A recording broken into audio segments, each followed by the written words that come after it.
Good evening, everyone. Thank you for joining us for today's webinar, Worker Safety, Unseen Hazards, and Unintended Consequences, hosted by Physicians for Social Responsibility, Pennsylvania, PSR PA.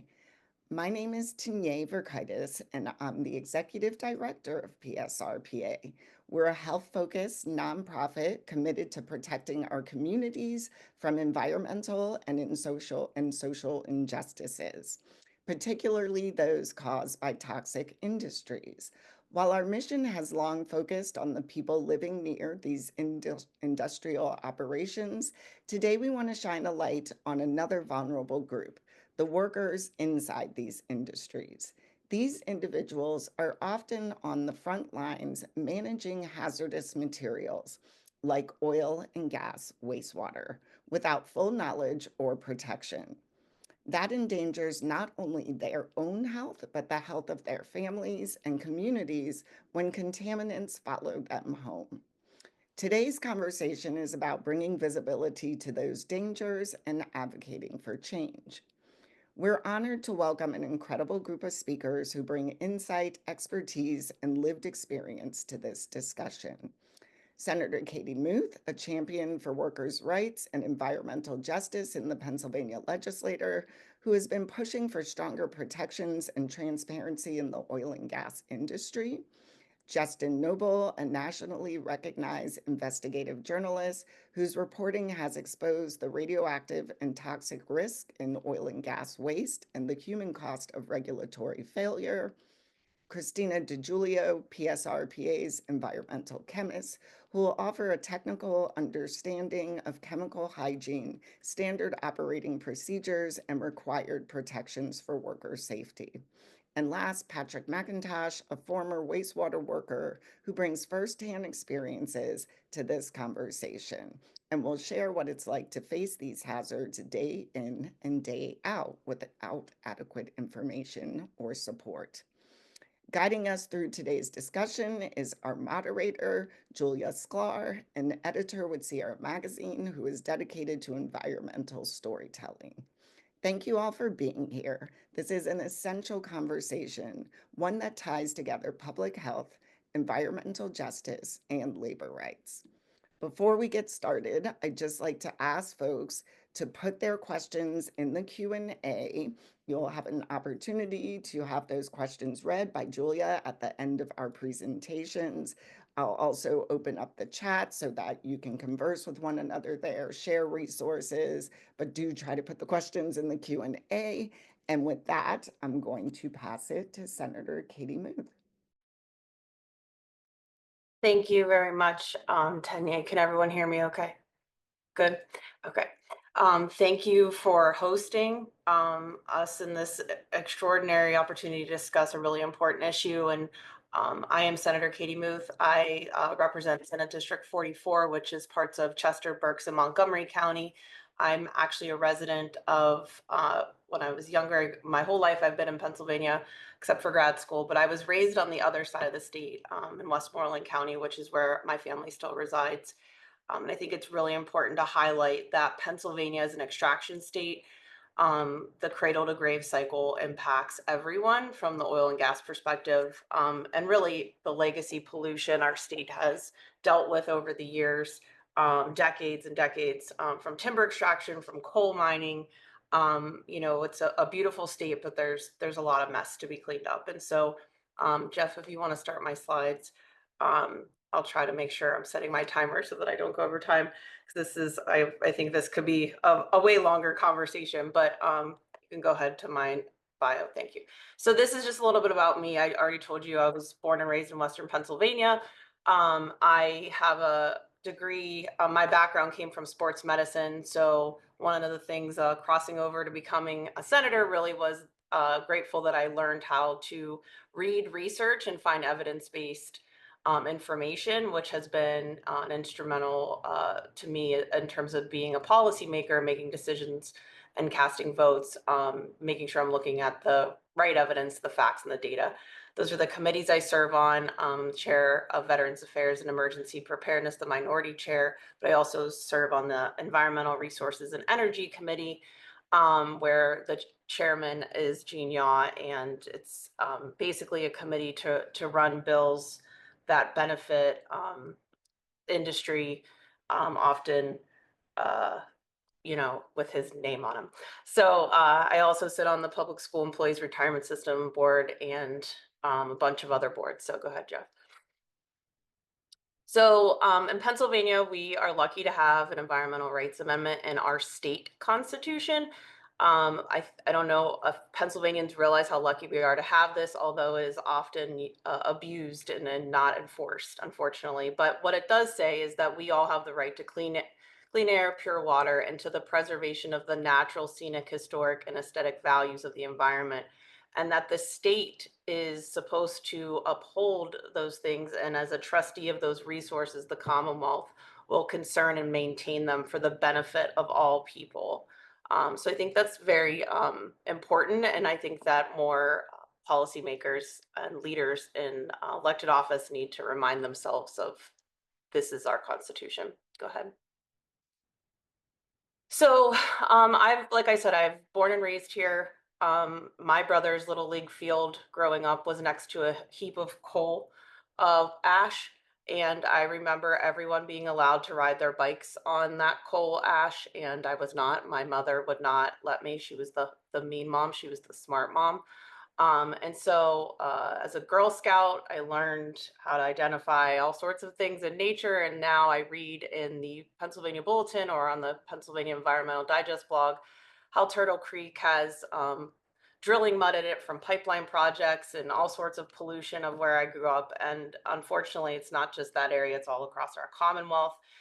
So Pennsylvania needs cleaned up, and a lot of people in office are yelling Pennsylvania's open for business, and it's just too bad that Pennsylvania can't have responsible business partners operating in our Commonwealth. So these are some of the examples of the things that I have learned since being in office the last 6.5 years, that I didn't know before I was a senator. So it's very difficult to get access to information regarding pollutional events in our Commonwealth. It's a lot of emails back and forth. Things aren't always uploaded online. I've learned that all permitted entities, so companies that do business here, self-report their data for air emissions, water testing, where their waste is disposed of. It's all the Department of Environmental Protection relies on self-reporting. If you are a person with a private well water for your drinking water, it is not regulated by any entity here in our Commonwealth. So you're on your own to find out if your water was polluted by some sort of construction or drilling operation or some sort of pollutional event. What I have learned, it's a bipartisan love affair of oil and gas here in our Commonwealth, that legacy pollution has been and continues to be paired with political corruption. We are one of the states with the least restrictive campaign finance laws at the state level, meaning there's uncapped donations and a lot of monetary donor influence on policy.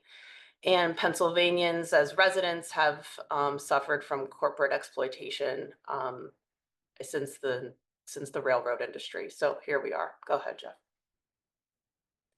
So we have some problems, and I'd like to just give some people awareness, is that one of the problems are the regulators or the lack of regulation. So the current regulators over the oil and gas industry, and specifically the oil and gas waste industry, are the Pennsylvania Department of Environmental Protections, the US EPA, OSHA, which is the Occupational Safety and Health Administration that's supposed to serve and protect workers.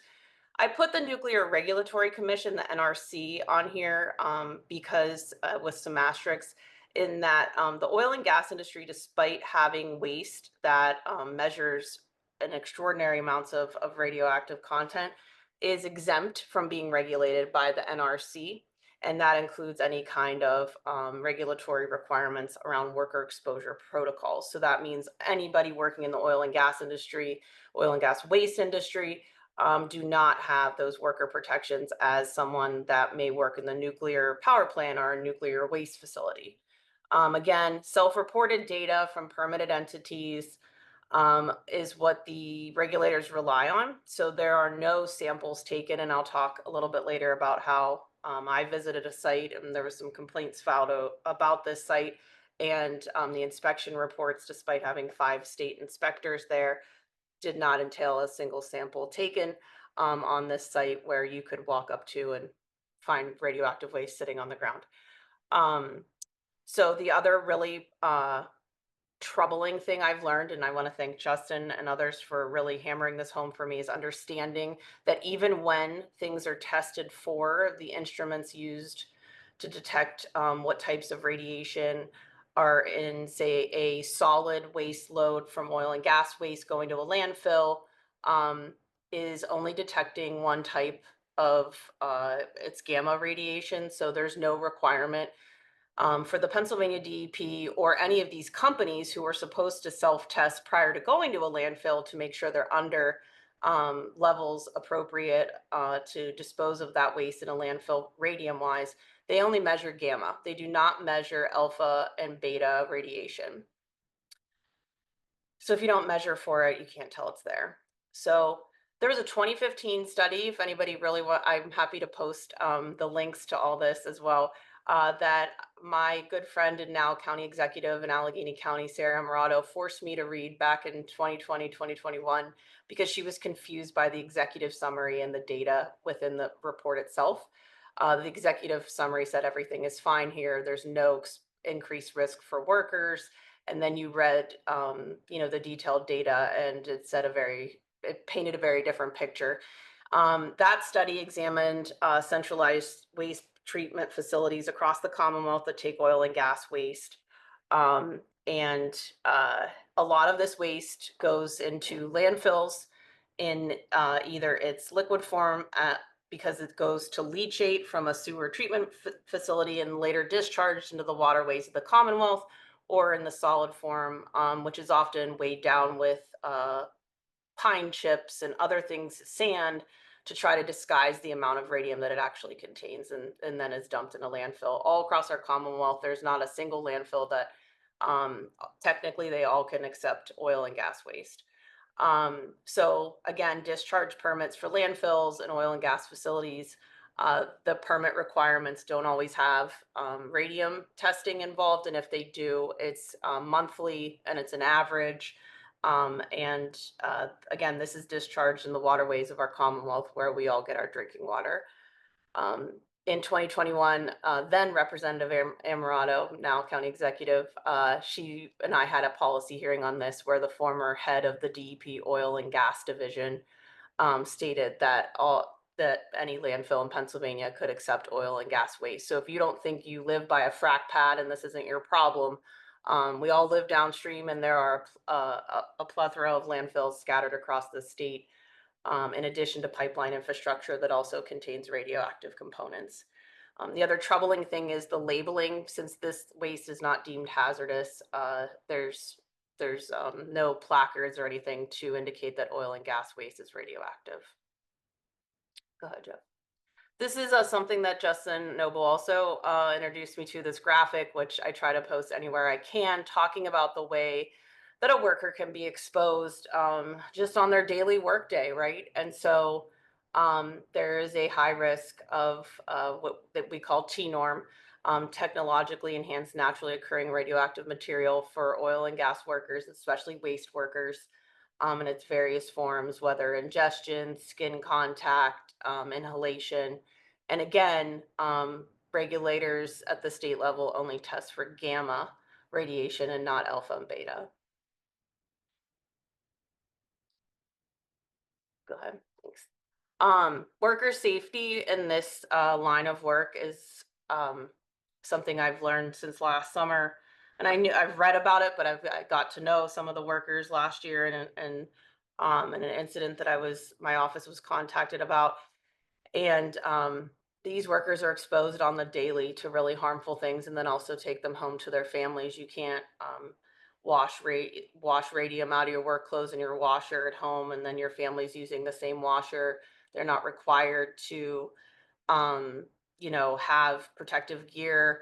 A nuclear power plant, you would have, if you were in exposure zones, dosimeters and PPE, Tyvek suits, whatever, that you would not be wearing home to your family. That is not the case in this industry at all. And in fact, workers aren't even informed of what they are exposed to every day. So The worker protections in this line of work are pretty much missing in action. There are very few regulations that do exist through OSHA, but those, even the ones that do, are often not enforced. The dangerous work conditions, also the inspections of these facilities, is not well documented or consistent. And actually, in September in 2022, a oil and gas waste worker worked at Eureka Resources died of chemical burns after a tank at the plant had a quote catastrophic failure. After speaking with many of his coworkers, it was told to me that the area of this plant had been in disrepair, had just been like falling to pieces, even though the equipment to replace it was on site. And this was a completely preventable incident, along with two others prior that had been severely burned from this part of the plant, and luckily did not die, but had significant injuries. So again, um, no enforcement of the regulations. Um, so the other thing is Pennsylvania does not have OSHA protections for public sector workers. So that means that state workers, municipal workers, they do not fall under the OSHA requirements that a private sector employee would.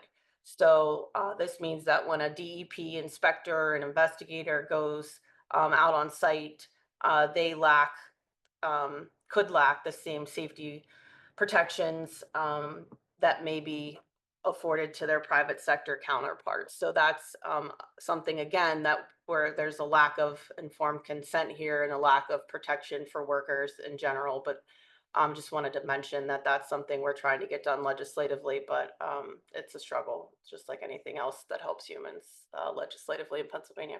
Um, the other thing, workers in the oil and gas industry are not supplied with PPE or monitoring devices for radiation. So there's no dosimeter, there's no respirator, and that those two things alone could really significantly reduce exposure rates.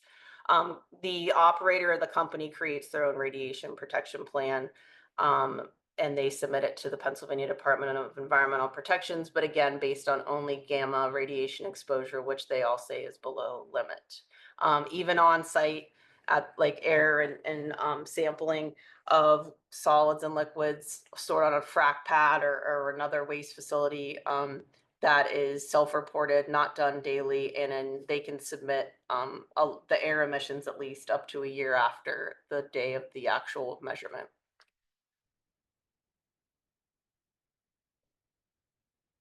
Go ahead. Am I frozen or is Jeff frozen? Oh wait, am I okay? Okay. Loopholes in the law again. So we know that we know, and if you read Justin Noble's book, Petroleum 238, um, the industry has known about this for almost 100 years or more about these harms. And so it's documented in their own research. We have exemptions in the federal law that also make this harm legal. And unfortunately, the oil and gas industry in Pennsylvania has taken advantage of an outdated law here in our Commonwealth that labels fracking waste as non-hazardous waste. And if you see a residual waste truck in an area of Pennsylvania that's heavily fracked, you should know that it is not residual waste. It could be very radioactive. Um, this dangerous loophole allows the oil and gas industry to have beneficial use exceptions for their waste. One of the facilities takes the salt out of the waste for pool salt, Clorox pool salt. We've heard of road spreading that to maintain dust on the roads. That's not supposed to be happening, but does all the time.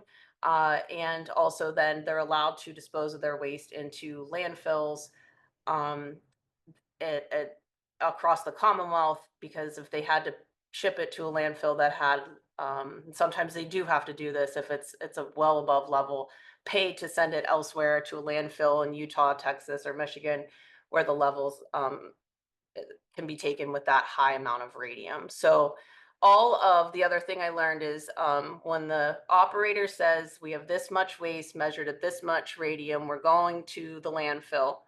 They get to the landfill, the truck is measured with a scanner, And if they're over the radium limit, they take them around to a side entrance, remeasure, sign it in a book, and it's still dumped in the landfill. And so what I learned was that Pennsylvania's Department of Environmental Protections does not verify the waste to and from. So there are a lot of issues with missing waste. And some researchers out in Western Pennsylvania have found that as they were trying to write a research paper about Pennsylvania's oil and gas waste problem, and realizing that there was a significant amount of waste that was missing or not accounted for, based on records available through the Department of Environmental Protection. So this is, a long-standing goal of mine. Sarah Amarato, she was a state representative, had these bills, 3 bills, to close Pennsylvania's hazardous waste loophole, to require the oil and gas industry to comply with the hazardous waste laws here in our Commonwealth.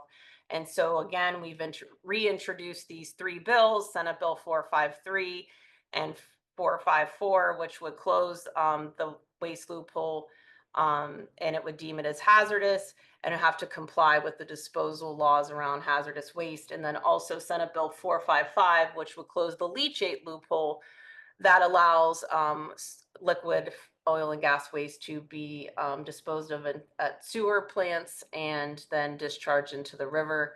And if I can't stress this enough, that this impacts every single person in this Commonwealth. I can also say that we know that closing federal loopholes would also be very helpful, but if you didn't get the memo, very recently EPA launched its biggest deregulatory action in US history, and that includes regulations around oil and gas. How am I on time? Because I don't want to, I didn't, I want to You're make good. sure.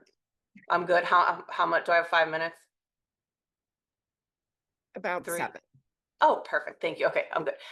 So I learned all this. I've been reading everything anyone writes about it. I read Justin's book. I've read Amity and Prosperity by Eliza Griswold, Crude Justice.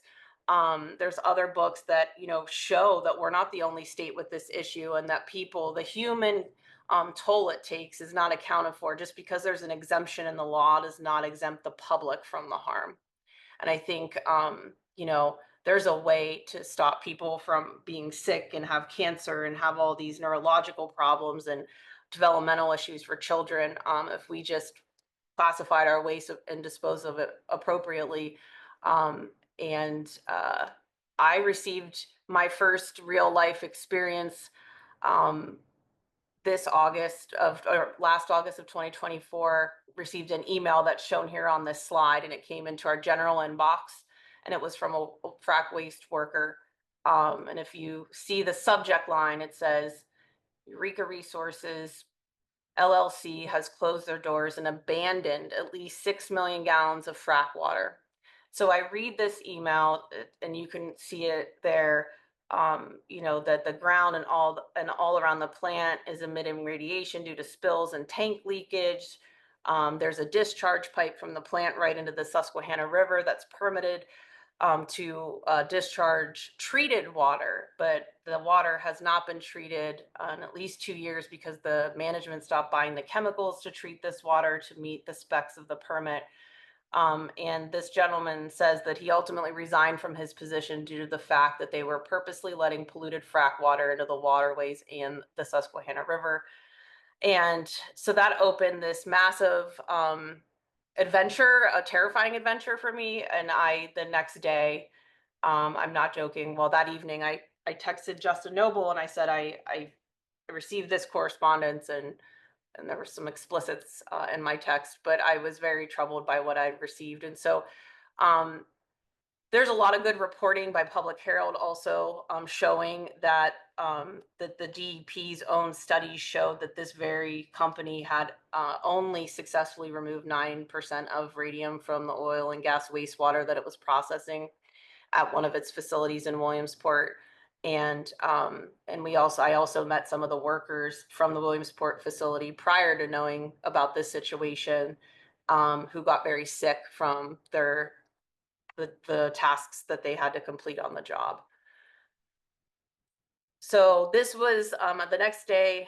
I got in the car and I drove to Bradford County, and I know that sounds crazy, but when sometimes when you read something, um, and you're just like, I can't.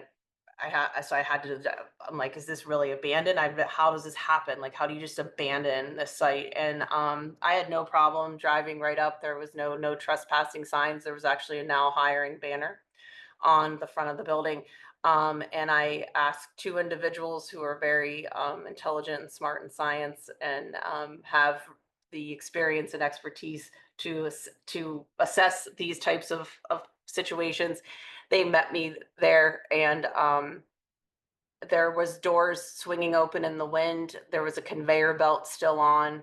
It was probably one of the eeriest things I've ever seen, and it was in the middle of nowhere, but it was very accessible. If you were a kid growing up in a rural area, you could have walked your dog right up the path, and had no problem accessing a tremendous amount of radioactive waste and toxic contaminated pool salt. Go ahead, Jeff. So on the top of the hill, I made my way up to the top of the hill, and I was walking. It smelled very chemically. It was just very chemical concentrated air, and I found these tents or whatever they're called at the top of the hill, and these two trucks.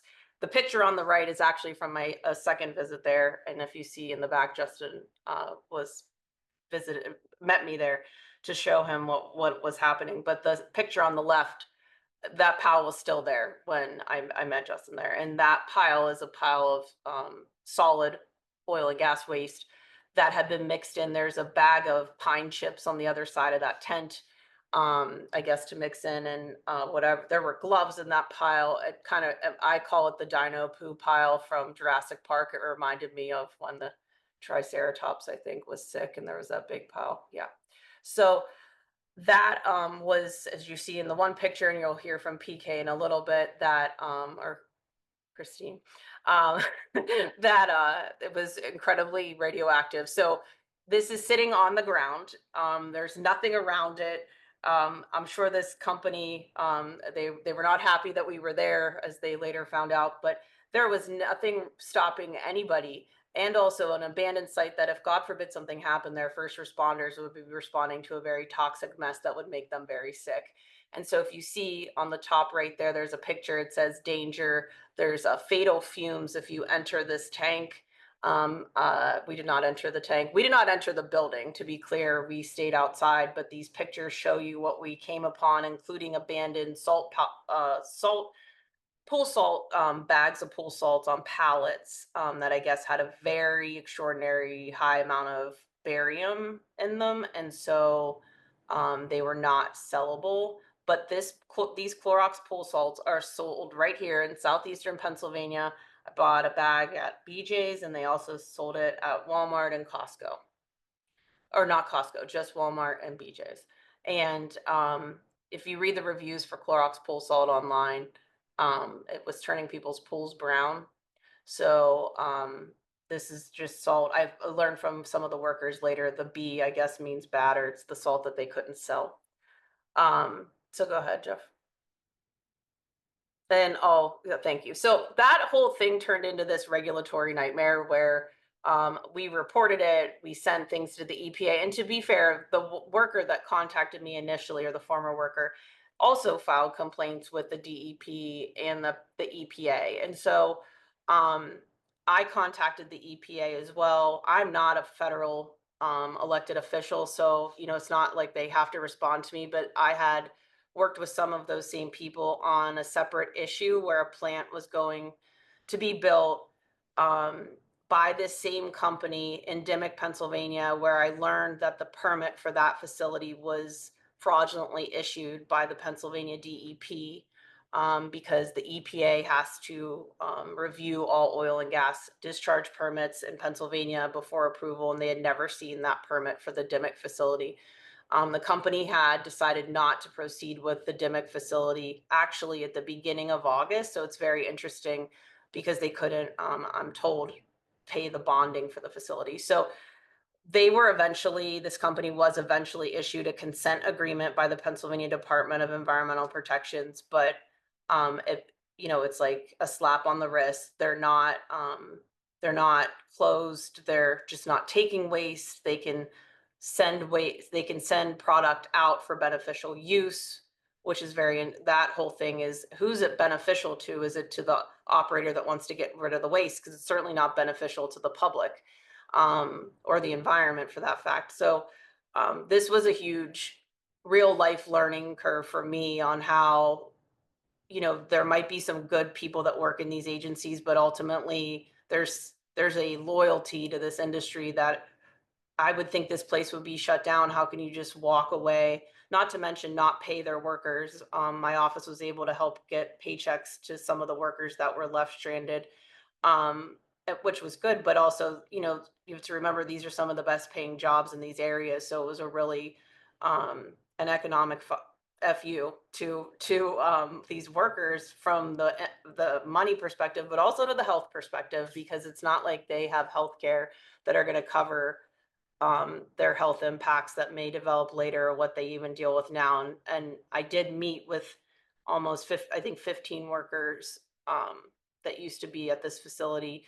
And I remind myself of that meeting every day and why I'm in this job and who I'm supposed to be fighting for. And those people can never vote for me, then I don't represent them. But I think nobody would ever want their family member or themselves to be subjected to those kind of conditions. And so, despite the chaos of all things in the world right now, I'm grateful for the people that are going to present right now, and making me aware of all of this and how it needs to be fixed. So thank you. Thank you, Katie. We're going to pass it to Krista Julio. Hello, hello. I'm going to share my screen if I can do this right. I am technologically. Are we sharing? Proper here? Can you guys hear me? Yes. Fantastic. All right, so I'm Krista Julio, the environmental chemist for PSR PA. I'm also a certified thermographer in optical gas imaging. So I'm going to show you guys a video starting off. I just want to give a lot of credit to Katie for sharing that story that we both went through similarly. Katie Muth is my senator, actually, from her district. So I am honored to have such a senator that walks out with muck boots on and was willing to go through briars and do these things with me. I have never in my life met somebody like that. And everybody else, if you have a senator and they don't do that, think about what you're voting for, okay? So I got the best senator in the world. So I'm going to move on now because she definitely respects what my abilities are and has always elevated me. And I appreciate that. So here is a video. This is going to be partially some FLIR or thermal thermography, but we're going to go into some also of the experience that you saw in Katie's pictures. So this is our visual. We're walking by the tanks on the site. And what my thermography camera can do is actually look at, I'm going to pause this real quick. So as you saw those visible aspects of this camera, if you look, you see these differences. I think you can see my cursor, but you see like white and dark. The dark is actually a cooler. That's liquid typically, or I'm not going to say I know this. I cannot say I know this because I'd have to dunk my head into these tanks, which I don't want to do. Very dangerous. But in thermography aspects, the white is hot. So it's a hot day. The metal is actually, the air is actually emitting a hotter signature, and the water is cooler. So you're going to see darker. So where you see the lighter color, you're going to, that is in thermography, that is literally cooler. The white is going to be a warmer temperature. So the workers had complained that these tanks are all full, and we went out there this day to validate the experiences and the information that we got from these workers. That's kind of how we operate when we're investigating, which I always wanted to say to the DEP or any other regulatory agencies that actually get a complaint. They're supposed to investigate and then they can enforce. If you are not investigating properly and using all of the tools within your means, it's really hard to get the evidence in order to enforce. So we went and did what we could do. And in this, we looked at these tanks. These tanks had exactly what the workers were telling us. Very full. And there is a band right here. There are going to be some weird signatures because they may have like another layer of metal or something to that effect for like we don't know the history. So I'm just saying that this tank right here and that tank right there, this is liquid, this is liquid, this is liquid. All right, moving on. So we see liquid, which is validated. These tanks are full. They left this place abandoned with this. Now, right here, interestingly enough, you see some white. We know that these things are full with like a bunch of liquid that has also sediment in it. That sediment is settling at the bottom of the tanks. And what Justin Noble has always told us is that in his work is that, the sediment is really hot. So when it settles out, it's going to be at the bottom of the tank. Nobody, not any of us wants to go and touch that. Neither should the workers. And so I'm seeing, and I'm just, this is me with my professional opinion in this, showing that there is a different signature at the bottom of this tank.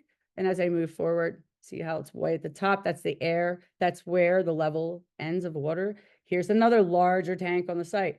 Here we are again, white at the bottom, the dark being the liquid. When you see me scan up, you'll see the light at the top, meaning that's air, warmer. This is very interesting. Oh, and I started over. Wow. Let me try that again. Give me a second, guys. All right, we're back here. All right, so we're gonna scan back to that one tank. There, I'm very focused on like this thermal aspect because these workers literally said this tanks are all contaminated. They're filled and they abandoned this place, which Katie was talking about. Like what was the plan of this company when they put this into their system? This is the visible, okay? So we're visibly seeing the tanks now. Here we go. This one, not as full, still a lot of liquid left maintained. The tanks are just sitting there, as Katie said. And not just that, how are their valves functioning? There was a secondary containment, but it was full with a bunch of nasty smelling fluid. So here we go again. These boxes, we see these constantly. Anybody in fracking sees these things all over the place. It's what they hold their, some of their waste in. And you can see clearly the differences. The light is where the air is. It's white. And then you have the dark. That's where the liquid lies. You can see where the valve is here too. So I feel like we did a good job validating. You can see the human in there too. So this is, to me, concerning that this entire facility was abandoned with a lot of unknown stuff in it. What this process, the process of this could only be explained by the workers who are on the site. I am not an engineer, and I will not say all I am is a thermographer who is just kind of collecting and validating the information that I've been given. And so we're going to move to that pile that Katie explained as dino poo. We got that name from the workers, by the way. And this is my Geiger counter. This Geiger counter is reading in counts per minute. You'll watch it. I freeze it. It is at 1,000. I have used this Geiger, and a lot of people who know me here, the most we've seen pretty much is 100. When I saw it 1,000, I got nervous. I'm going to pause this right now. So that was 1,000 CPM. We actually sampled that and sent it to a certified lab. We have results of that, which shows and validates that this was absolutely oil and gas material that has radioactive signatures in that way above what the standards are, which I will go into in my slides further. This is where I get a little nervous. As they said, this site is abandoned and the gates are open, and any kid in rural areas knows that we all go out and play in the woods and we go and explore places. We're forgetting that this is also rural Pennsylvania and we love hunting. I'm going to show you animal tracks. Animals love brine. Part of this is brine, salt. They like the salt. So you're going to see animal tracks. As I pause it here. There you go. You can see several tracks. You got birds. We have deer and a small mammal walking through this. And I'm guaranteeing you, at least the deer, I can tell you, are going to lick this pile because there's salt mixed into it. So anybody hunting, these things are ingesting radioactive material. I'm going to leave it there so any health professional can explain what that means. So this is another violation we saw, which is quite clear. This is a bin, obviously been sitting out. So if this site's active and they're saying it's in service, I'm not really sure that I could believe that ever, because if you look at the bottom of this. It's rotted. They've got a lot of trash. Who knows what's in the bottom? We did not touch it. We did not touch anything on the site. We just literally investigated, and you could see the runoff into a storm drain. And anybody knows then the violations of anything that goes into the waterways of Pennsylvania. This storm drain leads to the Susquehanna River. We followed that outfall. So one of our concerns was it's clear path. We looked in there and there was oily substance in their storm drains, which leads to an outfall that goes into the river. So, this is what we do when we go on these sites. And we do this because workers and people who live in the community are concerned. So I want to talk about the chemical hygiene aspect. This is not a normal thing I'm used to talking about. I'm usually the FLIR OGI person talking about my nerdy science and what I do. But here I'm going to talk about the other part of my life, which was I worked for the Department of Defense, and there's a regulatory aspect in as a chemist for the DoD. We were upheld to very strict standards in RCRA and whatnot. In the chemical hygiene plans are what I'm going to talk about. But right now, I really want you to understand that this is radioactive material, as Justin's book has explained, that this stuff is so hot that they're sending it on trains to go to Utah. That's where they send all of our nuclear waste. So think about that. So I'm looking at these poor workers that have not been properly informed as to what they are working in. So here's the nuclear industry versus the fracking industry. This is what is typical. This is the kind of personal protective equipment that they are told to wear by regulation, by mandatory regulation, by the way, versus what we see. And I'm going to say this is a fracking well pad. And there's a gentleman with a cigarette in his mouth. We all know there's volatile organic compounds coming out of this. That scares me. And this poor gentleman, he does have personal protective equipment on, but it's clear they're like, oh, the hazards of your head and your eyes. We want you to keep working. We don't want your head busted. So here you go. But what's all over his face? Look at his clothing. That clothing they take off where? In their houses when they go home? This is something that we need to look at. I'm not saying that the workers are the problem. It is the regulators as well as those who are informed, such as engineers or anybody that is fully informed as to the dangers of this, that have allowed these poor workers to be impacted. They're just trying to make a living. So personal protection in nuclear settings. Workers in nuclear facilities are required to follow strict personal protective equipment and safety protocols. So these are like protective clothing, as you saw with the other ones, it's the gloves, shoe covers, and sometimes full body suits, right? Anything that you need to protect yourself. Respiratory protection. We do not see that much on some of these pads.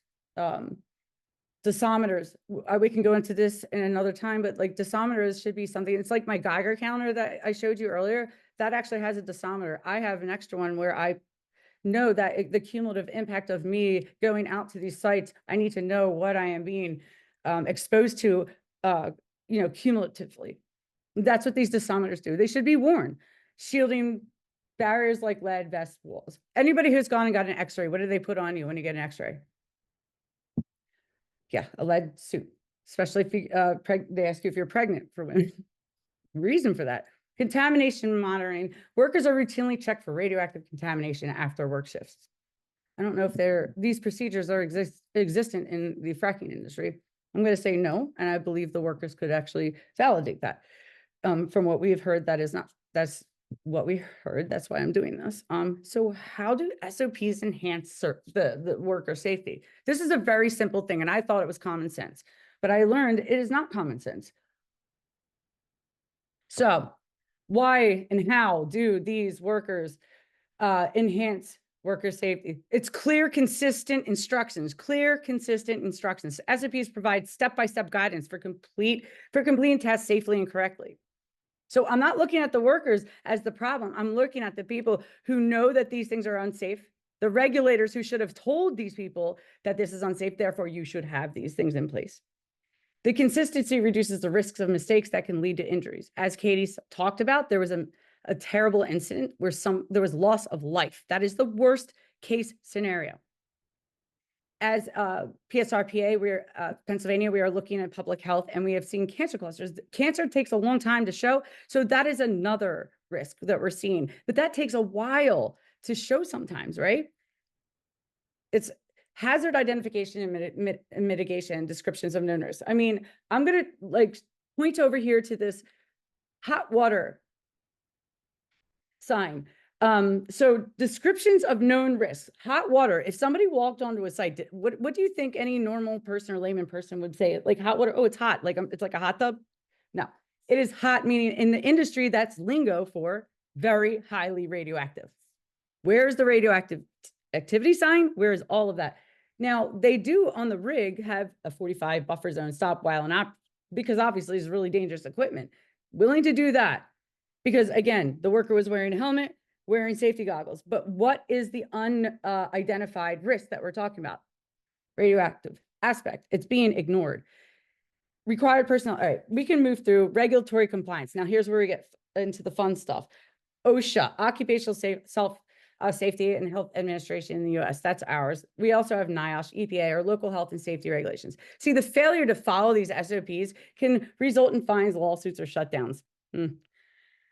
It's interesting that Katie Muth and a few of us have to go onto sites and make a stink in order for our regulatory agencies to do something. Because once we go out there and collect the evidence better than they do, and I'm sorry I'm going to say that, then they are held to that standard now. So this is why we have to put ourselves at risk to do this. And we will always do that, trust me. Training and onboarding, huge.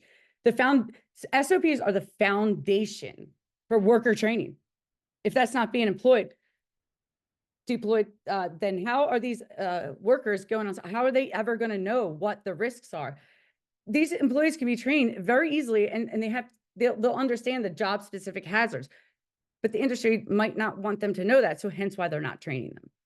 That's my only understanding and logic, I guess. Know how to operate equipment safely. That's important. They seem to do that with the rigs, not with the waste. Respond properly to emergencies. Documentation and accountability, creating a paper trail. This is what I think they don't want. Who is responsible for what? When safety checks are completed, these are documentation, how incidents are handled. This makes audits and investigations easier and more transparent. Now think about what Katie was talking about. We had to go out there, we pushed on it. The DEP knows this facility exists because they have permits. They are under budget, like they don't have enough budget, they don't have enough staff. So I get that, but they keep permitting and just expanding the like overall amount of things they would have to look after, but they don't have the people to do it. So they're doing this thing called self-siting, self-regulating in this industry. So in chemistry, now I'm going to switch over a little bit and talk about chemistry, because there is the radioactive aspect. That was the Nuclear Regulatory Commission. I'm a chemist, so I knew this from working in the DoD. A chemical hygiene plan is a written program required under OSHA's laboratory standards for laboratories, but the principles can be applied to any workplace handling hazardous chemicals, including industrial sites like those used for fracking. What is required? You guys can read this.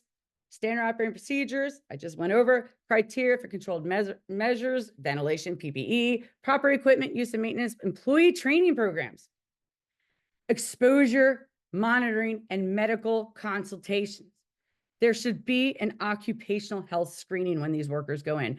I worked with explosives and a lot of dangerous chemicals as a chemist. We had to get an occupational health screening prior. So if I did get exposed, when I left the government, they would test my blood again and be like, okay, you know,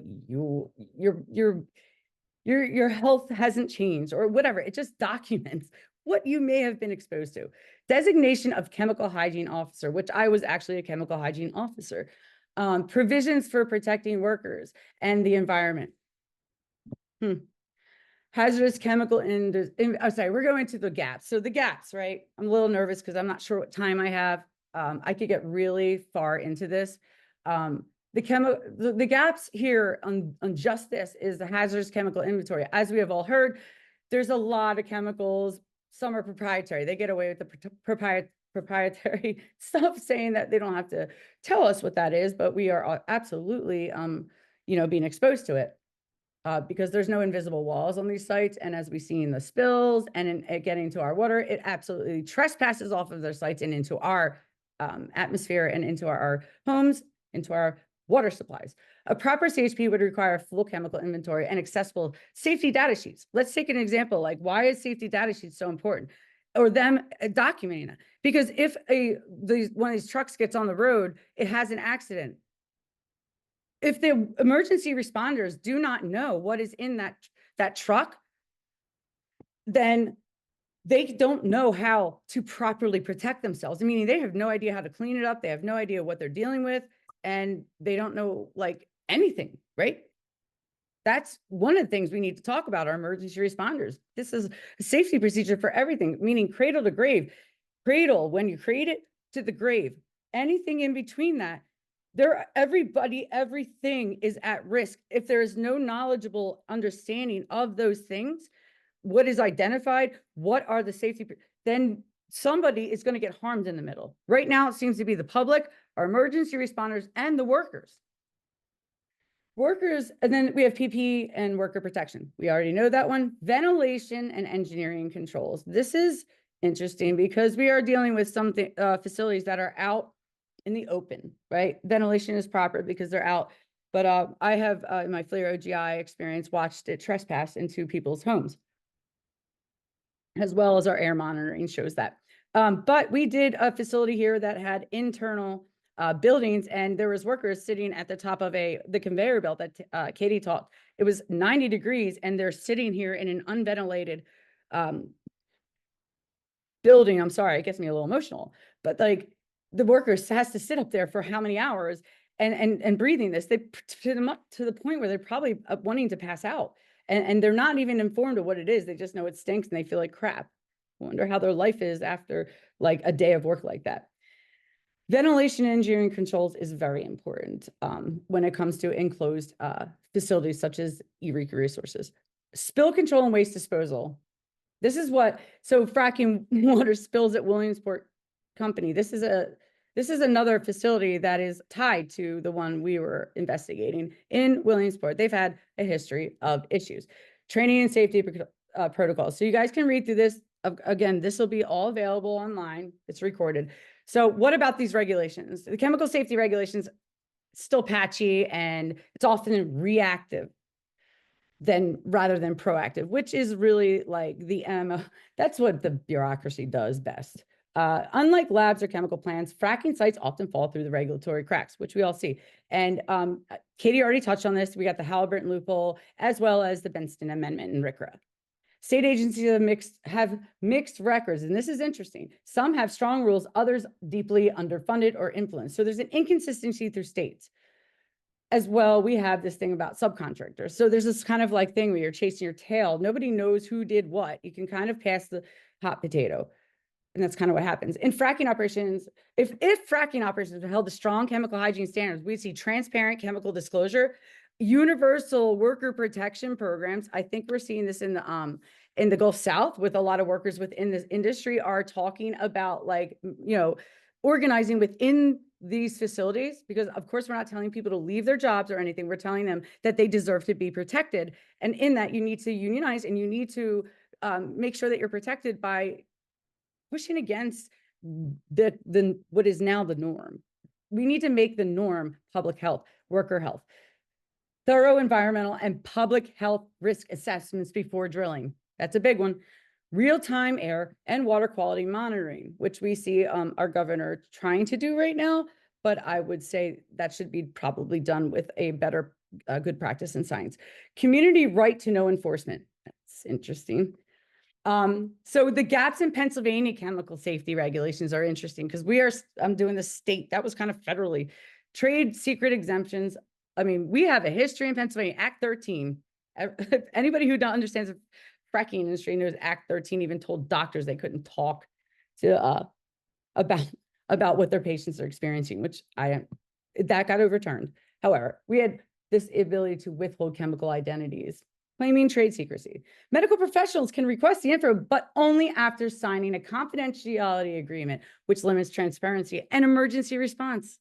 Lack of worker-specific protections.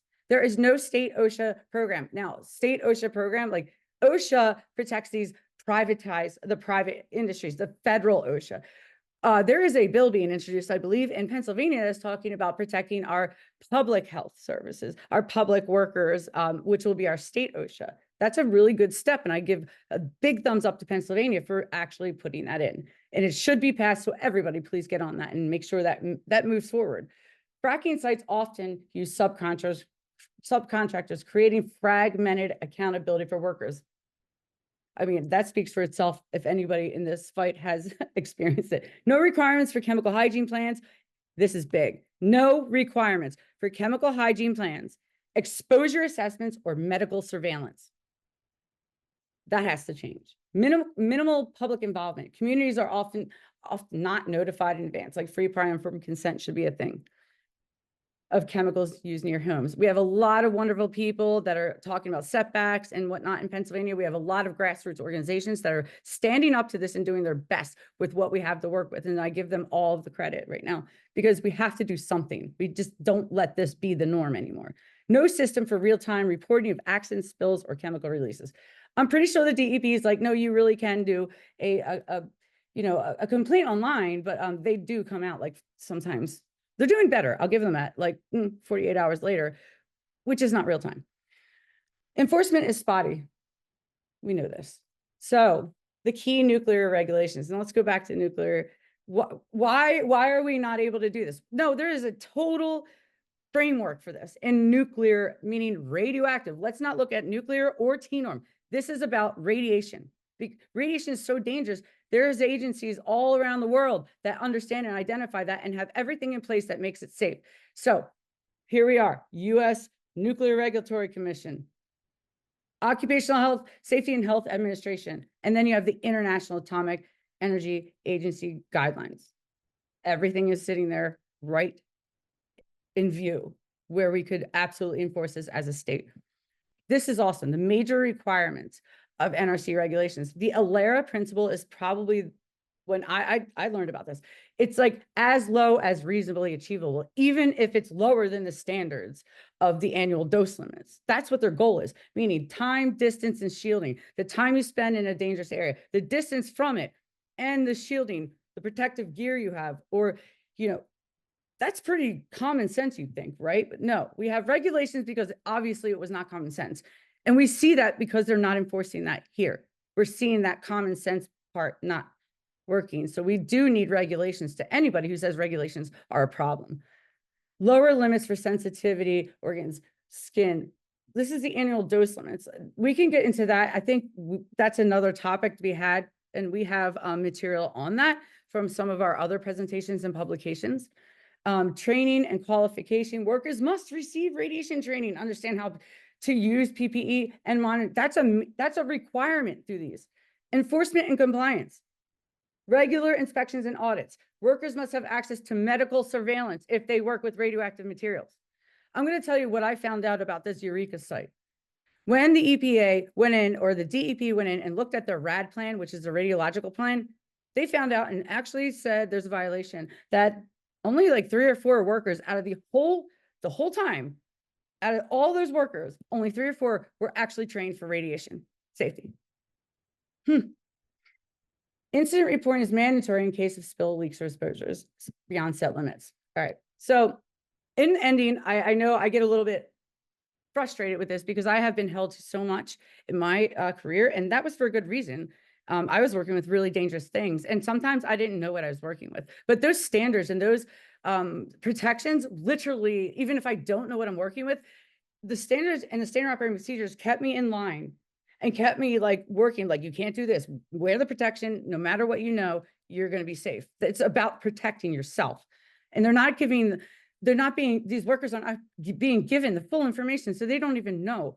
And they should be at least given the protections. So I'm just going to end on this last picture, which is the picture of Eureka Resources site.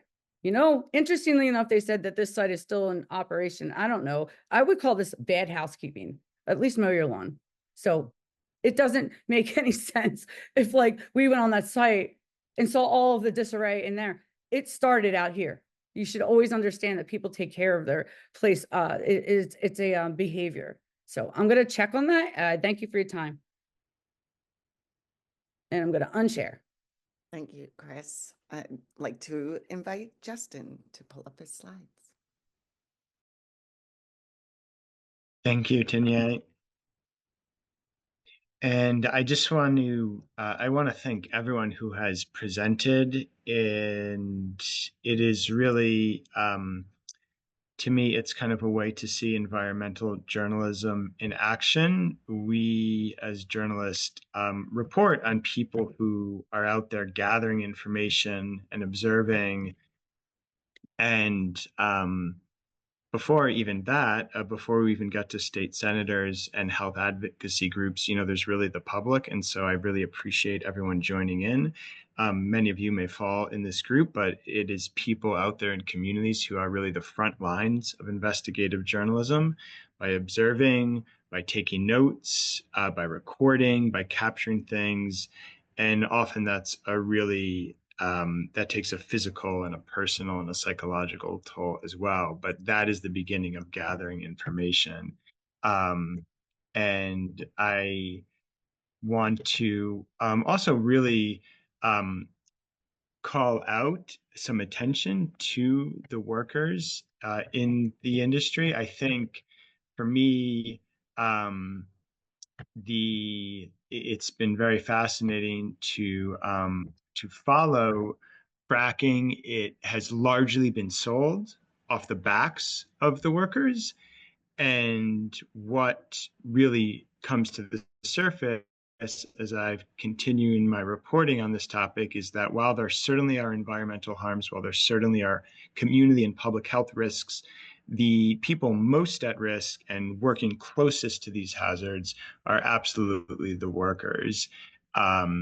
And they are finding out, they are not happy, they are sick in many instances, and already some really serious and lethal accidents have been mentioned. There are other workers who I'll get to have worked at facilities that have passed away. And they are talking more and more. And I know that sometimes that's a very difficult thing. It's hard not just to talk to a health advocate, a state senator, a journalist, but even harder to talk to large groups of people. But we are reaching a point. I was at the state capitol recently with State Senator Katie Muth, and there was the worker actually featured in this photo was there. So that to me is really inspiring that they are telling the story in their own words. And I'll also thank other journalists and other, for example, magazines, investigative sites. This story that is featured here was done for Sierra Magazine, and you all will meet the editor I worked on the story with soon enough. But this is really a necessary and critical part of the ecosystem as well, to actually have outlets that have the courage to take on these complicated stories and run with them, and also just give them a really beautiful aesthetic attention, as Sierra did with this story. So I really appreciate that. And then the final thing before I get into a presentation, which is not going to be that long, is I understand that there was some industry interest in this talk. I think that's absolutely fantastic. And I really challenge this industry, and I want to lay out a challenge, which I have laid out before, and they have never had the class to take me up on it, the guts to take me up on it. But the challenge is that we have an open public debate on this issue. We have it in Harrisburg, which is where the state capitol is. They can invite their experts. I can invite, or other groups can invite, the experts that we believe would best represent this issue. Of course, we would want workers to be there, and we would invite the public. And it's really tragic to me that we are the ones who time and again are bringing this when the industry is well aware. The reports that go back decades are well aware that there are harms, and yet the industry of today, often backed by groups such as the Marcellus Shale Coalition, continue to deny these harms. So I would just love for there to be a debate on that, and hopefully they have the courage to follow through with that, and we can face-to-face confront them on this. Okay, so I'm just going to give, there's already been some great detail on the topic, but really what I would like to add here is how much of and I'm just going to cut right to this slide here, because I really want to talk about how much of a burden the industry is facing when it comes to waste, right? And I guess we can go back 2 slides because this one is important. I use this all the time. It's so simple, but that's really because this is simple. A lot more comes to the surface at every well than just oil and gas and natural gas liquids. You have an incredible amount of waste, and by waste, I'm largely referring to natural materials from deep within the earth. It just so happens, though, that those materials contain some really interesting and concerning contaminants, including heavy metals and radioactive heavy metals. Radium is just a heavy metal. It's a radioactive one. Now, the amounts are extraordinary. These trucks, these are brine trucks. They haul oil field wastewater. In this case, they're staged during a part of the drilling operation called the completion, when the well is spewing up not just brine, but flowback as well. Flowback can include some of the toxic chemicals used in the frac. And these trucks are there to gather this up and take it off. But it's some idea that shows you really the massive amount of material, of waste that has to be moved off these sites. And I give this figure all the time because it's stunning. So every year across the US, every day across the US, about 3 billion gallons of brine and flowback a day. That's 1 trillion gallons a year. If you took those trillion gallons and put it into your standard oil barrel, which is like waist high, and stack those barrels atop one another, you would reach the moon and back 28 times. So this is an incredible waste stream. The industry does not want the waste. They want the oil, the gas, the natural gas liquids. And yes, these are products that even people who are critical of the industry still use. They run important parts of the economy, and have made a lot of people very wealthy as well. But they don't want the waste. And so from day one, the way to get rid of it has always been the cheapest and easiest means of disposal. Day one, by the way, that's 1859, right here in Pennsylvania, Titusville, Pennsylvania. And early means of disposal for oil field wastewater was just to run it off into a culvert, into a stream, into a marsh. Other wastes were dealt with by digging a pit and dumping it right into an unlined pit. Now we've moved on to different ways, but there's still this burden. And I'll go through this slide just briefly. This is just to convey, why can we call it radioactive waste? That's a very powerful word to say radioactive waste. Now, there are set limits that each different radioactive element, set thresholds that each different radioactive element has to breach in order for there to be enough radioactivity according to the guidelines of, in this case, the EPA. And these guidelines are often based on the Nuclear Regulatory Commission guidelines. For us to call it radioactive waste. So we're going to focus on radium because radium is what is highly elevated in brine. And we see there at the top, there's a drinking water limit for radium, 5 picocuries per liter. Picocuries per liter, that's the unit. We can just focus on the 5. So we don't want any more radium than 5 picocuries per liter in drinking water. We don't want to be drinking it. So that's a pretty low limit, but we don't have to go too far above that limit to actually meet EPA's definition of radioactive waste when it comes to radium. There's 2 primary forms of radium in brine, in oil-filled wastewater, radium-226 and radium-228, and it does not matter if it's radium-226, radium-228, or both radiums combined. That limit is going to be 60. So above 60, we can call it radioactive waste. Again, these are EPA's own definitions, and those definitions connect with Nuclear Regulatory Commission definitions. Those definitions have been made, those numbers are where they are because of health concerns and because of ways that these limits have been tallied up in order to be protective for public and for worker health. So they're there for a reason, and they're 60. And now we see below that, the average radium levels in the Marcellus, which are extraordinary. We have the average level for radium-226, for radium-228. You see it right there in the first line, 8,344 picocuries per liter. There's often much more radium-226 than 228. When you combine the two radiums together, you get an average in the Marcellus of 9,330 with a high point of 28,500. So we are obviously well above the limit at which EPA and the Nuclear Regulatory Commission has defined as radioactive waste. So it truly is radioactive waste. And an important thing to note is those numbers I just presented for Marcellus Brine, that's coming from Pennsylvania Department of Environmental Protection's own report, which the state senator mentioned in her presentation. And quick little survey of formations across the country. And we see that every single formation is above that 60 threshold for radium, but the Marcellus truly is the highest, 28,500. Michigan's Antrim formation is high. We also can see above that Ohio's Clinton formation. That's a conventional formation, so it's not just fracking wastewater.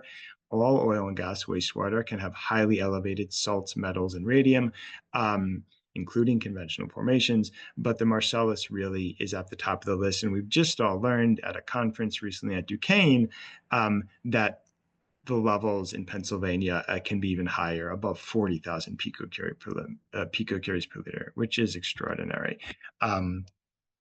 Okay, so little image on the left of one of the classic looking waste trucks. This could be carrying brine. Here it's traveling through Barnesville, Ohio.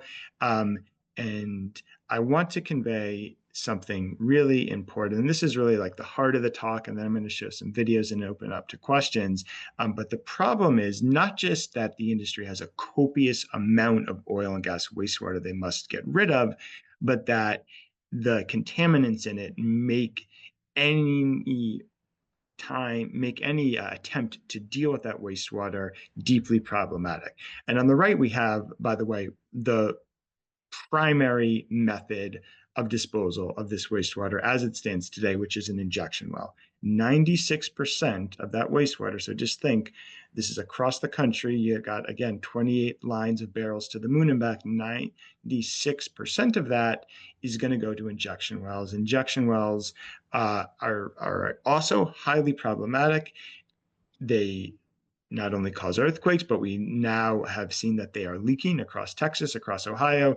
And the book I recently wrote on oilfield waste lays out that it's been known for decades by the industry and by government that injection wells are not an appropriate means of disposal. And yet it's where 96% of this waste goes. And this is actually a very special injection well featured there. You can see it on Google Earth view in the right, because it's right on the edge of a shopping plaza. So I think this is clearly a regulatory failure when you have radioactive oil and gas waste that can be visible through the window of a Taco Bell. And I've sat there with workers and watched through the Taco Bell, the trucks come in, they dump the waste. And now we know, because levels in the Marcellus are so high, the Utica as well, that legitimately we can call that waste being injected there right behind the Taco Bell radioactive. And it is going down into a formation that the industry and government claims is going to safely contain that waste.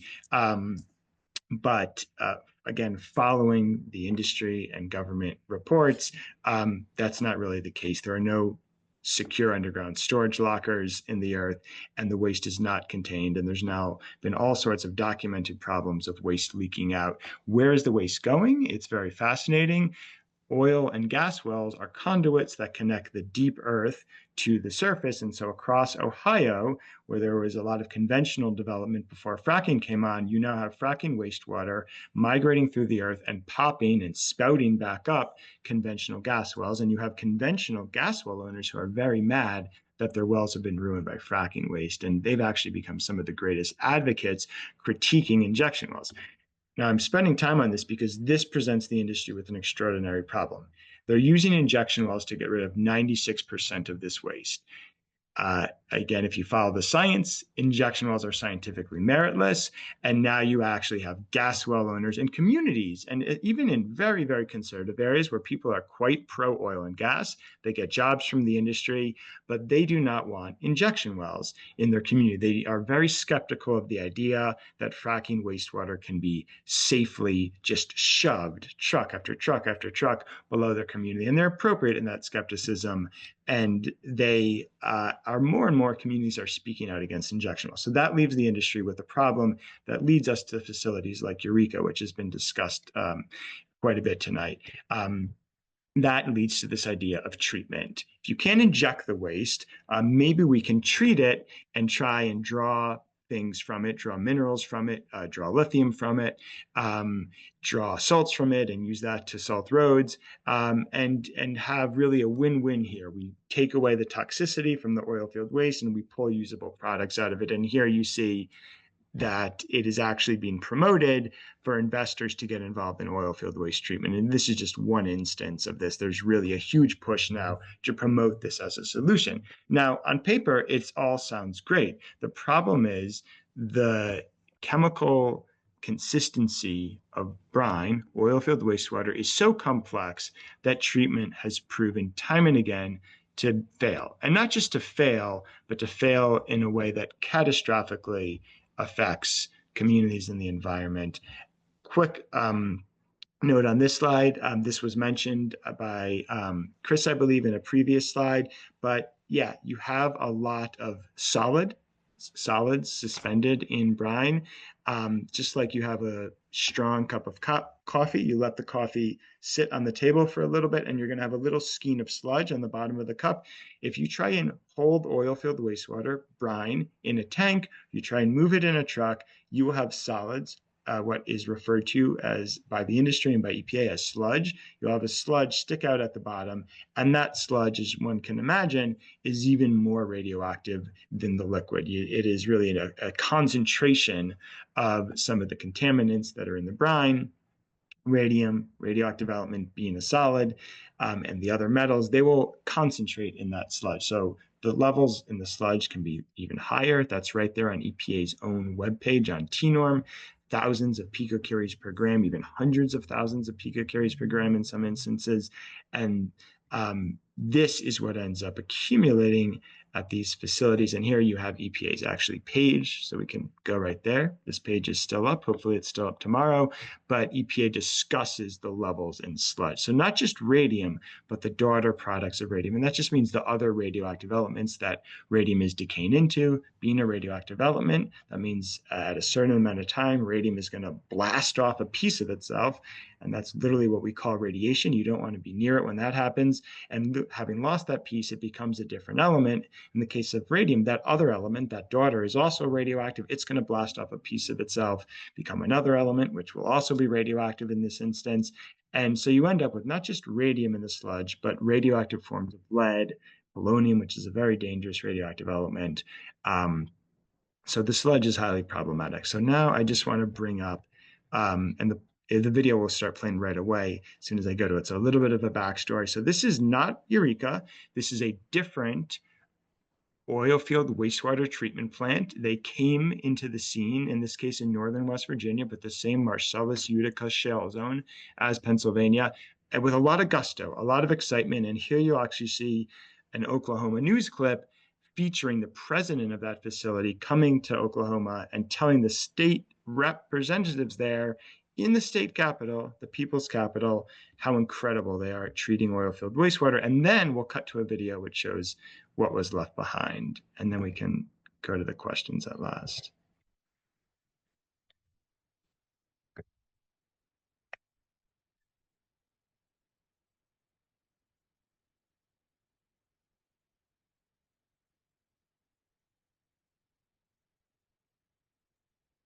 There's no sound.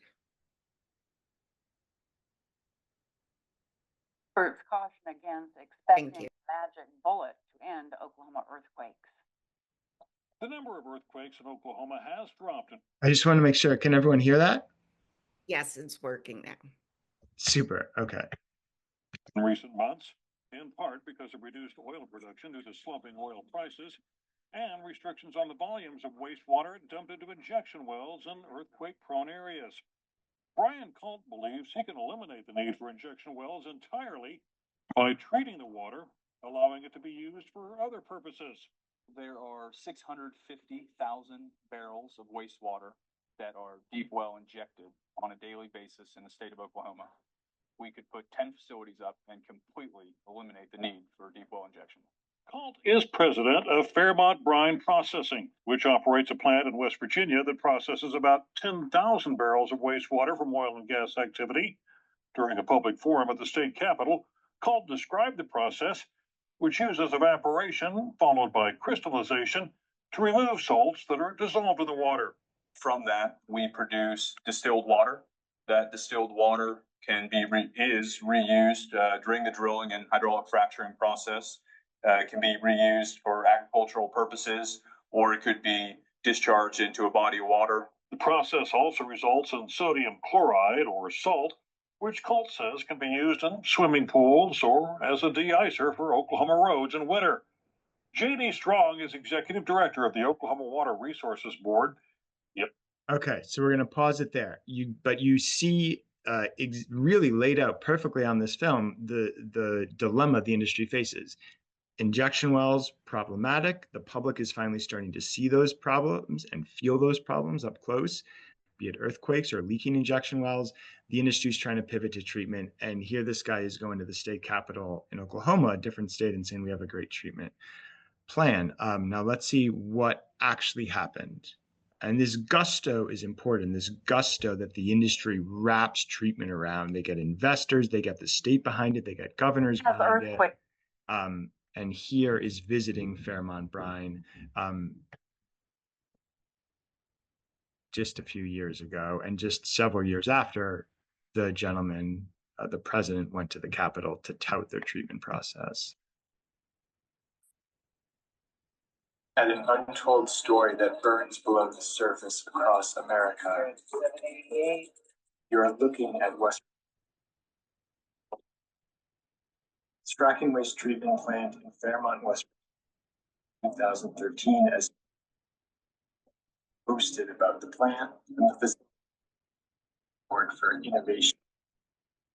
Later, Fairmont Brine went out of a site deeply contaminated. That is maxed out, like 6,000? Samples we got the site are more contaminated with radioactivity than most of the Chernobyl exclusion zone. So I'll stop it there. I think the problem here is that this gusto for treatment has only increased. The current administration at the federal level, as the state senator mentioned, has removed barriers and is in the process of making it even easier for companies to set up these sort of treatment plants. And yet, even when they get significant funding, and not in this specific example, a different treatment plant in northern West Virginia, one called Clearwater. In that case, there was a multinational French company that helped design and build the plant, Veolia. It was a $250 million plant, and it still now stands shuttered. And the story repeated at Eureka, is one of excitement by the industry, of gusto to try and clean the waste, and then of some version of a radiological disaster left behind. In this case, in Fairmont Brine's case, we were actually able to get on site, and there was an explosion there, so much of that waste was literally splattered across the site. Eureka, it was a little bit of a different situation, but versions of this are either lying around, not just Pennsylvania, but the rest of the country, or waiting, kind of lying in waiting. And so I think it's really important to lay that out. And the final thing I'll mention is really, I want to bring in the voice of the workers. And one of the workers from Eureka was featured in the Sierra Magazine article. And there were deaths there. And this is something quite real. And I've just noted there was something that one of the workers, whose name is Patrick, wrote about their coworker who passed away. And I included a quote from it in the article, but I'm just going to read another little piece, because this is very real. Again, this industry was sold off the backs of these workers. They are absolutely at risk. They're literally dying. And here is, these are Patrick's words describing his coworker, the built to sell plant. And built to sell, by the way, that's a way of saying, again, like, we've got this great thing, we're going to build it, we're going to sell it, we're going to make a lot of money. It's a great idea, treating waste. The built to sell plant finally reaches a breaking point after years of abuse and improper maintenance. A kind-hearted man kisses his wife and says, "I love you," for the last time. He leaves their home, which is filled with the laughter of children and the love of good family. He wasn't in the world for a profit. He was put in this world to be a father. He worked to support and give his family a better life than he ever had. She always texts him throughout his shift, but he beats her to it. She wakes up to a text one last time from him, but decides not to check it. It was his, usually middle of the night, text to let her know that he was safe. She awakens hours later to a phone call that there was an accident. She rushes to the hospital and tells him, "I will be there when you wake up." The sadness that follows is not something that I can put into words. Days go by and the idea still stands. The built to sell plant doesn't seem to be the same. It's no longer how do we keep this idea alive, but why is this idea still here and our friend is not? And with that, I will end. And I really thank everyone so much for listening in. Thank you, Justin. Before I hand it over to Julia to moderate our Q&A, I'd just like to tell folks that unfortunately, Patrick McIntosh will not be joining us for today's webinar. We understand that speaking out about the dangers of wastewater operations can come with serious personal and professional risks, and we stand in solidarity with Patrick and all of those who courageously seek to share their stories, whether or not they're able to do so in public. So thank you, Patrick. Let me spotlight all of our folks. So I'm going to hand it over to Julia, who will moderate the Q&A. Thank you. Thank you all. Well, I obviously spent a lot of time in this topic when Justin and I were working on this story for many months, but hearing all of this information over again, it's hard not to feel emotional. And a lot of that feels like anger and frustration and sadness. So I thought maybe I don't want to sort of sugarcoat why we're all here, but I think it might help if we start the Q&A with what people can do. I think a lot of people are just feeling very helpless right now, and it could kind of anchor our conversation. This isn't one particular question, it's sort of a composite of a number of questions that came in of folks who drink out of well water or live near some of these sites and are just wondering if they get reports that have a lot of really big scientific jargon in them, who do they go to help them wade through it? Or if there's someone who doesn't have, say, the tools that you have, Chris, to go and actually measure things on their own, where do they start? So this question is sort of open to anyone to answer. I can start with that. It's kind of how I started. I started as an impacted person fighting infrastructure in my area, the Mariner East Pipeline. And mostly all I had was people calling me being like, "What the heck is this?" And I have this like cool cell phone in my pocket that has a camera on it. I started being curious. I think the best thing to say to people is when you're curious, and trust your intuition, and always take pictures, because once you capture a picture, you don't even know what you're taking a picture of, but you could look back and actually realize that you have evidence that you have no idea. So you don't need the most important equipment that I have. Like I'm a scientist trained, and I happen to have a really unique background, right, in DoD working on developing this stuff. That's why I'm working with it. I do not expect anybody to do that. But what you can do is keep your eyes up. Keep your eyes into your community, be very much so engaged in your community. And I would say that we do not allow divisive aspects of like work versus public health, and start caring about everybody in this community. Like we don't make it a fight. We make it something that we're documenting harms to workers. We're documenting harms to our own community, and like keep it that way. So take pictures. You got a camera. Everybody's got a cell phone. You don't need expensive equipment. But if you have any questions, always reach out to people who are a resource in that. And then I'm going to pass this on to both Senator Muth and Justin Noble, because they take different perspectives in that. I think definitely being diligent with your documentation, and as Chris mentioned, and she's taught me this as I drive around Senate District 44, which is parts of 3 counties with a lot of pipeline infrastructure. And because of her, I have become like super observant, like it freaks people out observant. but I think it's fair to be a resident of this state and say, what is down that road, or what is that thing?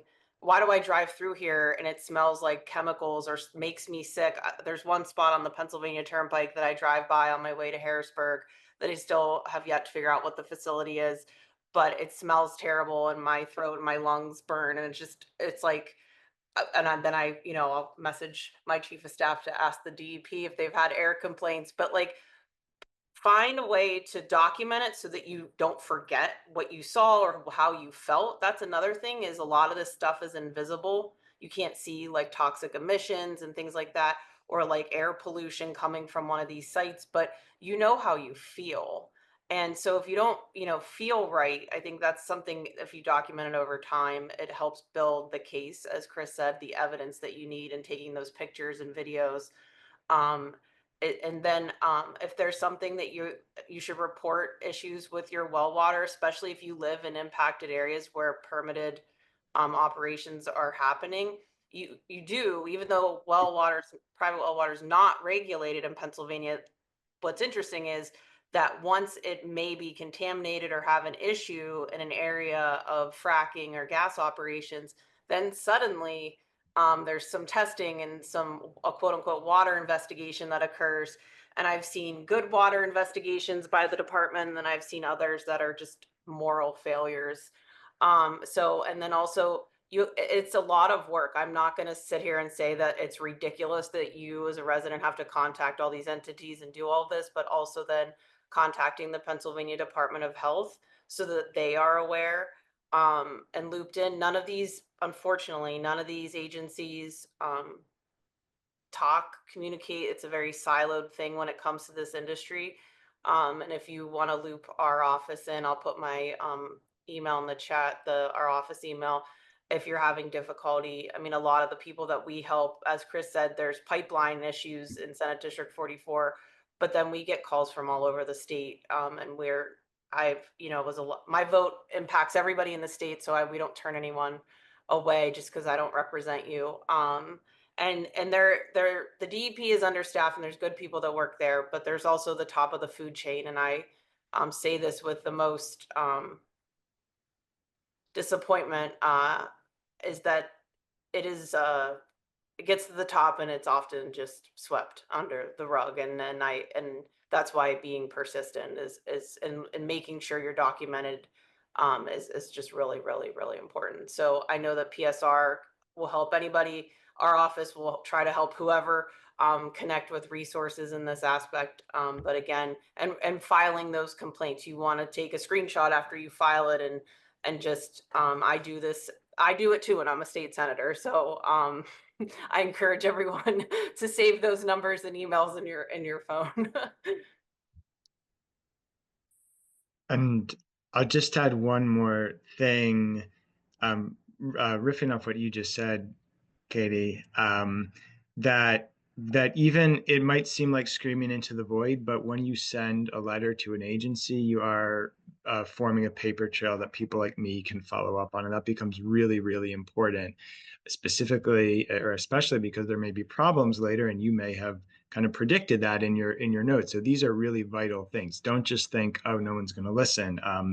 It might not be right there in the moment, but that is what we have to go on, things that are written down at the time to describe the situation. So yeah, call the local level, be it a county official, the state level, the federal level. So agencies like the EPA, Department of Transportation, write and call, especially write, because that really lays the trail well. And then also I'll mention, because I know there's groups listening in now, such as Friends of Lackawanna, groups that protect communities are formed often by just a couple people, and often it's a mother or a mother and the daughters. That's a really common way to start a major environmental movement, who are just paying attention. So even if no one's paying attention to your issue, just you contacting a friend or contacting and talking to your kids, you can form a group literally from nothing and suddenly wield a lot of power. So, or you could run for office, because I think, isn't that kind of your story, Katie? Yes, I highly encourage people to challenge the status quo that refuses to have the courage to change the laws to protect you. I ran for office, but it was not the best idea in the world. I have to say one thing in this, like look at Justin, me and Katie and the group that we have here, the way that we came together, like the story that they just explained, how we each saw this. This is literally like the weirdest group of people if you just took a step back, hanging out. Like, how the heck do we ever meet each other? I find myself in that position every day that I do this work as boots on the ground. I know there's a lot of people out in the Center for Coalfield Justice, all of these wonderful groups in Pennsylvania that really put their boots on the ground and talk to people. You have to start talking to people and listening to their stories, which is when Justin comes in. He just has this wonderful ability to share and really help in the layman's terms. I'm terrible as a scientist, saying layman term stuff. Like Justin has a great talent in helping us understand what Katie literally goes in to bat for us every day in the doom. What do you call it? Dome, death, doom, The doom. dome of corruption. Yes. Corruption, that one. So, you know what I'm saying? This is what happens when you do this work and you step out of your comfortability zone. You meet like lifetime friends that are like kind of a tribe that, you know, we need to find each other in this. So all these questions, ask away right now. And also the fact Yeah. that I think like the other piece of like the what we can do question, Julia, that you sort of alluded to is like, yeah, do all the things, document, put everyone on notice. That's what I do. I'm like, I email every regulator. I'm like, everyone's gonna hear from me on this, whatever it is. But the other thing is that people don't always know what we know. And you may assume that other people realize, oh, did you not know that oil and gas waste is not like classified as hazardous in Pennsylvania? People will stare at you like you're nuts because they assume, well, like, why wouldn't it be? Right? Or that the government has regulations to protect me from X, Y, and Z harm. And I'm like, no. I mean, I was under the same assumption for a long time until I, realized the way things are crafted to allow for loopholes and exemptions and allow for harm um, is a sick art that a lot of people I work with on both sides of the aisle, unfortunately, are guilty of enabling and you know informing the public is the way to make this change. Is that more people need to know that they are in harm's way. There is nothing I said this to Chris. I got a root canal last month and I was sitting in the chair at the dentist and there was a radioactive symbol on the monitor, like that shows you the pictures of your x-ray. And I'm staring at it and I'm like, I'm at the dentist. And I had all these things laid on top of me to get what looks like a megaphone. It's not even like, like it's like a megaphone they hold to your cheek. It's not like some massive machine they put like an MRI or like a tube, And I'm like, and this has a symbol, warning symbol, and I'm wearing a protective vest over my whole torso, and these workers and this is a tooth x-ray, and so Right. I kind of had a moment where I'm like, what the fuck? Like, I mean, could at the barest minimum, can we just give people an idea of what they are around? I mean, I'm not saying that's that's it, but like Well, something that you said, Senator Muth, at the beginning of your talk that really resonated with me was we all live downstream. And we're obviously here having this conversation for good reason in the context of Pennsylvania, but this is a problem that everyone needs to be concerned about. And so something else that you said, Chris, that I thought was really interesting is that the three of you all kind of represent really different lanes. We have legislation, we have advocacy, and then we also have journalism. And so I was wondering if each of you could maybe speak a little bit to whether you've had experiences trying to get people to care about this and buy in outside of the kind of discrete areas that are most immediately impacted, and if anything has worked to get people to really listen. The only thing I can say is just from my personal impact story and what I did is showing up. That has helped. I'm kind of a weirdo, and I do have a resource that most people don't, but I think what has helped was connecting, storytelling, sharing, and I think that sometimes validation. So I do have equipment that helps validate. So that's what I could add to that. It has been a difficult thing where when we were fighting a pipeline, the same neighborhood was so scared about a blast zone that's a mile, but we would walk like 2 blocks over and people didn't even know the pipeline was being put in. And we worked for 7 years trying to educate our community. So there was this like isolated compartmentalization aspect, kind of like the fossil fuel playbook, which is like isolate, divide, isolate, compartmentalize, and kind of attack communities. So what we have to do is unite and stop being divided. I don't know what else to do but to be beats in the ground and put yourself in uncomfortable places. Like I go out to Circle Group in Chester with Zulie Mayfield because I want to learn where this stuff goes and how it impacts other people. So it's really about creating that interconnectedness and getting outside of your comfortability zone. That I don't really know what else to say beyond that.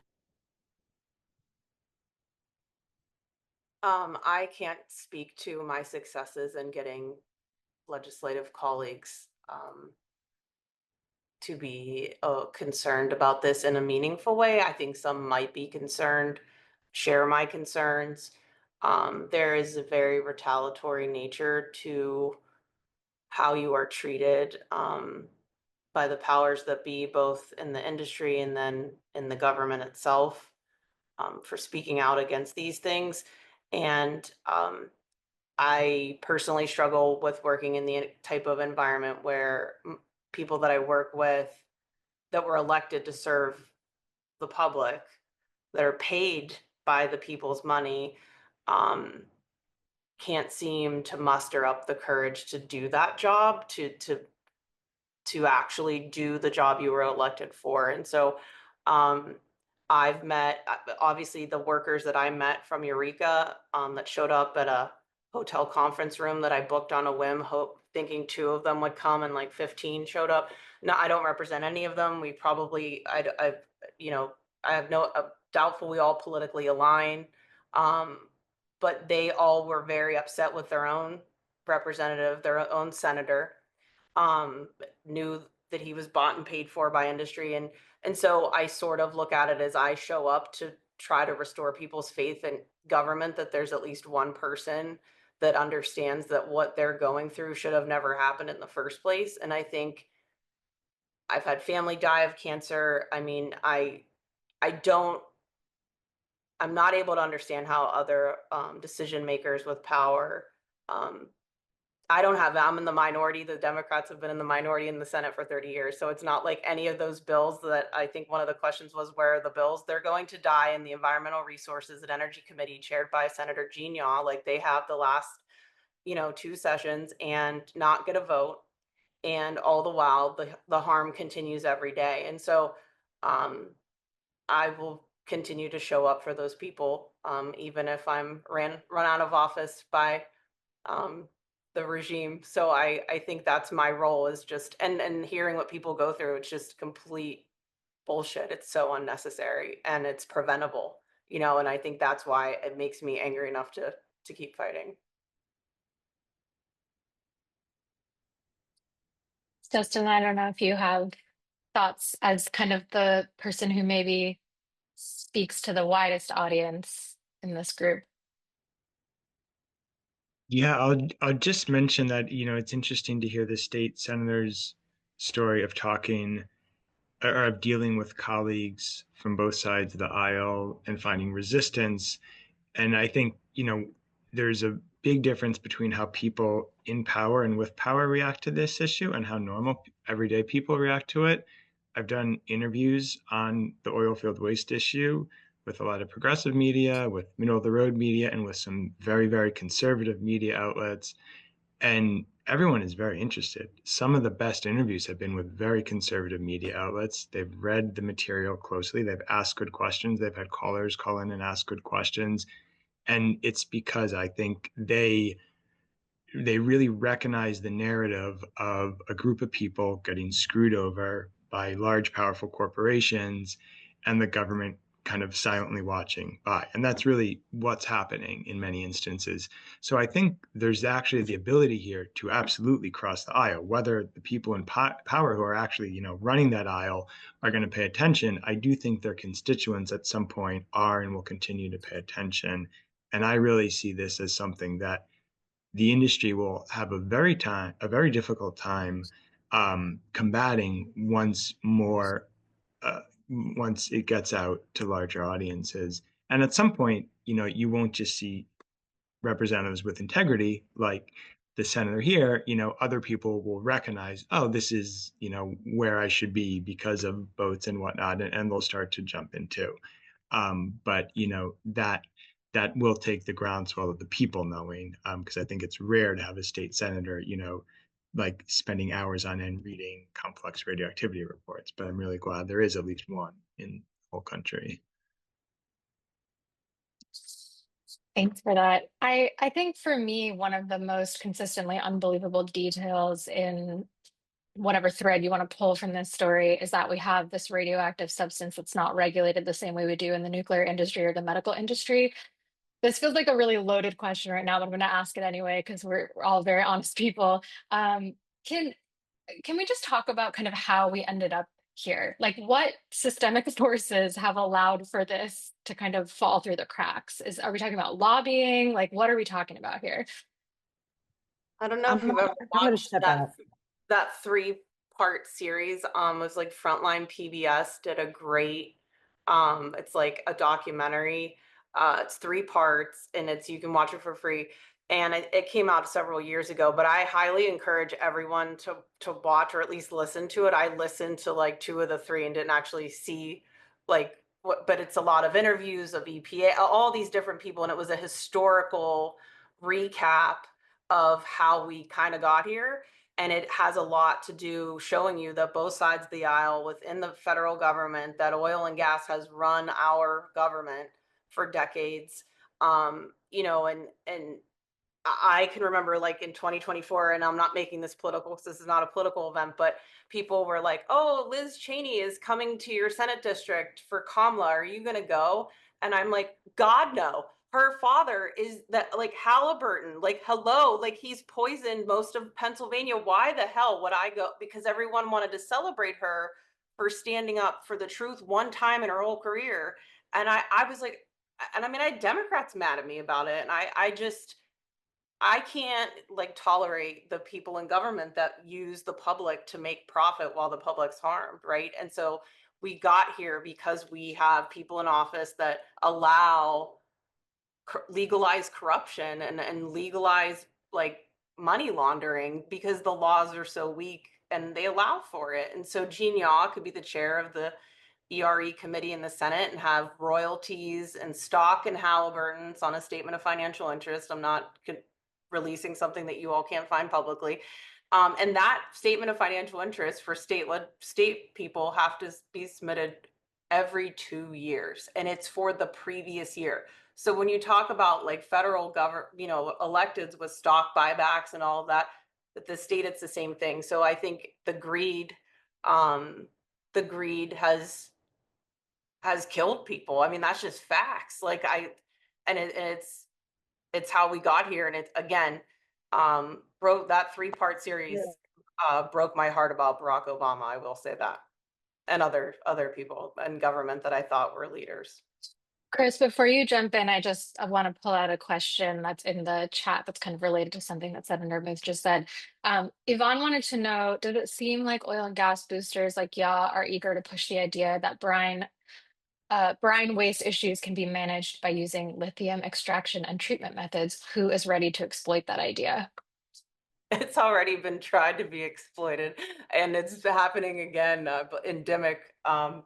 There's a another company, Kendra 2, that's a waste facility site that actually the three of us visited, is said to be processing and removing lithium out of frac waste. And Eureka Resources in 2017, I believe, had this big press release that they were going to pull all the lithium out and we're going to do all this great stuff. And after speaking to the workers, because I want to say this, and I didn't say it earlier and I regret it, is that the workers that I've met from both of these facilities are some of the most intelligent, thoughtful people I've ever spoken to in my life. And so they're thorough, they know their job, they know what should happen versus what happened.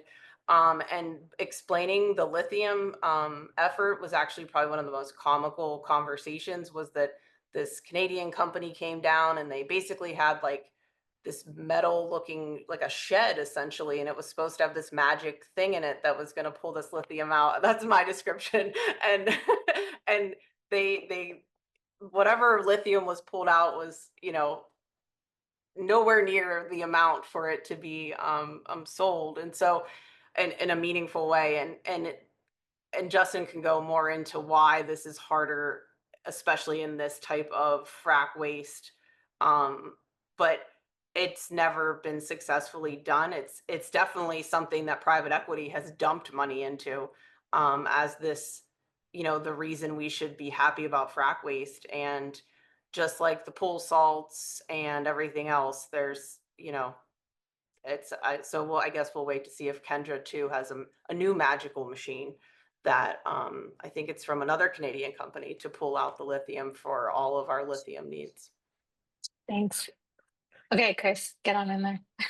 All right, I'm going to address the Kendra. There is no proof of concept in the Marcellus Shale. There are several studies that show the lithium extraction. The one thing they use is from a Texas-based basin. Justin, I'm pretty sure you're aware of this, that they chose like the highest lithium yield. And then they try to do this proof of concept, which is very minimal. And then like, but they don't see, like, listen, like they're not addressing what Pennsylvania has a problem with, which is the radiation. So great, you can get lithium, but you cannot perpetuate fracking without addressing your cradle to grave of the radiation that you're bringing to the surface on it. So I don't care if you're bringing lithium. Sure, there's a lot of waste right now. Like if you want to just deal with the stuff on the surface, okay, try to get your lithium out, but good luck because there's no proof of concept. The whole entire process is, and the workers would be able to explain that the best. And we'll work on that. We'll work on getting them into a place where, like, you know, and Justin has already shown that with all of his research, obviously, but I'm going backwards right now. And I'm sorry, but you asked a question about what the heck's going on. Katie, you were saying like, how did we get here? I think you have to look back. Like we all heard this quote, like history repeats. If we do not understand our true history, like we're destined to repeat it. I mean, we are literally a colonized land. We have harmed the indigenous nations here, genocide, and we've literally watched extraction that has literally limited people and their resources, like taking away the food, their language. And so we're seeing the same thing over and over again. Right now, it's just weird because a bunch of white people are getting it. And like, they're like, oh my God, us. And so we have this environmental justice movement for a reason, to acknowledge and empower people to be not just saying you're low income, you're disadvantaged, that you are empowered now because we are recognizing what is going on. And we have to continually recognize the true history. We have to reframe our history to understand what happened. How did we get here? We're an extraction. In Pennsylvania, we're a legacy extraction state that has literally dealt with stranded assets and all of the things, which is going to harm them eventually. But when are we going to get smart? And instead of just dealing with the economic and whatnot, why is public health not the priority? Because they always tried to harm in any type of control mechanism the health of people because they're at a disadvantage at that point. So we're watching that happen in real time. So let's just not do that historical behavior anymore. Like seriously, public health should be the foremost topic we talk about when it comes to fracking, not the energy economics or where we're going. We have nothing, no workers, nothing if they're not healthy. So this is where we're trying to pivot as PSR PA. The conversation needs to go when we were talking about, like, I ran for governor for a reason. Like I did it because I'm sick and tired of seeing the two sides playing people divisively. And what we have to do is start talking about what they're not saying. So when they're talking about things, stop it. Don't get into the game. look at like what Justin's doing, what Katie Muth is doing, what they are not saying, and start talking about that, because that's our public health. And let's like unite under one thing we all have to deal with. It's Really well said. Thank you. I check. And also at the same time, like, it's so well said, and we all also know that we do not live in a country that prioritizes preventative health, like ever. um, I want to take us in a slightly different direction. Justin, I have a question for you that is based on a part of your reporting that we were not able to include in the story that we worked on together, but is something that has like kept me up at night since we worked on the story. You had started writing about how like not only do we have this huge industry that is creating oil and gas waste and treating oil and gas waste domestically, but we are also importing it from other countries. And so I wonder if you could talk a little bit about that, because that's one thing that really didn't come up in any of the presentations, but I think it's important to talk about. Yeah, great question, Julie. Thank you for bringing that up. And it actually answers, it's a version of an answer to the previous question, how did we get here? Really a lot of good replies, because it really becomes a sociological problem of how we got here. But there also is a very specific granular reason, which is the Benson and Bevel amendments to the Resource Conservation and Recovery Act. This goes back to the late 1970s. The US is trying to solve a lot of environmental problems, dealing with clean air, dealing with clean water. And the Resource Conservation and Recovery Act was supposed to deal with solid waste, meaning like landfills, where every little neighborhood had its own landfill, waste was piling up. So this act was going to try and wrap regulations around that. But one big early question was, well, what waste is truly hazardous and what waste is just kind of like general trash? Like office paper waste is very different than, what comes the pug waste out of a steel mill. So we're going to have some waste classified as hazardous, some as non-hazardous. And now if you're an industry that generates quite a lot of waste, you have a huge incentive at that point to ensure, science aside, public health aside, the laws of physics aside, you have a huge invested interest to ensure that your waste is classified as non-hazardous. And that's exactly what the oil and gas industry was able to do. So it does not matter how radioactive, how much lead is in it, how much benzene, any of the other cancer causing or health affecting contaminants in oil and gas waste, it will still be non-hazardous under US law. Now, one interesting ramification of that, Julia, is you have a company in Texas which has a legitimate permit to take radioactive oil field waste and inject it into a salt cavern. It's about as close as we can get to an underground storage locker in the earth. It's a big bubble of salt underground. If you dissolve the salt, which isn't that hard to do, you create a big open space.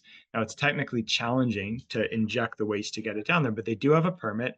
And at one point they asked EPA, hey, we're already taking radioactive oil and gas waste from across the US. Can we take radioactive oil and gas waste from other countries? And EPA said yes, because of the exemption I just laid out. And the senator's bill, by the way, would specifically target this exemption in Pennsylvania.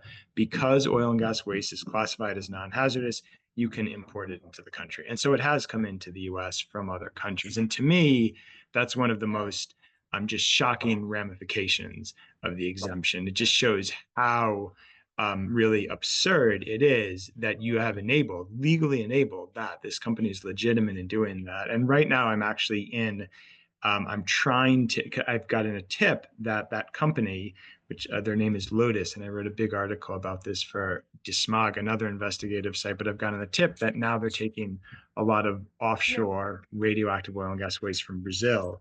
It's fascinating. And I put a records request in for the documents so I could, look through the garbage and see exactly what they're taking. And the company has said that that information is confidential. So I'm actively following that. But I think that is shocking to Americans, right? Because we think we're the country that sends the bad stuff elsewhere. We're like, quote, first world. Well, it doesn't really seem like it when it comes to oil and gas waste.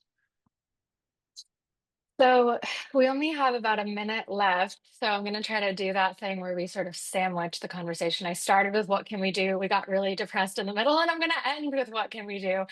I want to come back around to something that you mentioned, Chris, and I'd be also curious to hear what the other folks think about Pennsylvania having its own OSHA.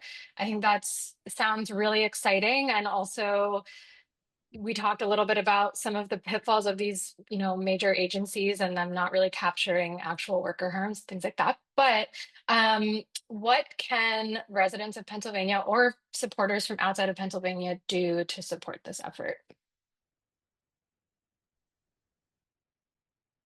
I Katie, mean, first and foremost is just to like share these resources. Like, I mean, like before Justin wrote his book, I would buy used copies of Amity and Prosperity by Eliza Griswold, and I would keep them with me. I gave them to other senators for Christmas presents because we have to give everybody a Christmas gift.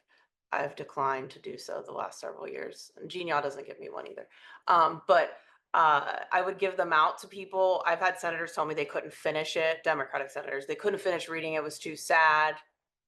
But I try to just infuse all these resources that taught me what I know to everyone that I know probably isn't aware. And I encourage everyone on this Zoom to find 5 people to be like, hey, you really need to be aware of this because it's in our food chain. It does not matter where you live. It's in our water. It's in our air. Like no one is exempt from this direct and indirect harm. I mean, we didn't even go into, and Justin's book does a great job of this, about gas stoves and how there's radium that is in the gas we use for our utilities.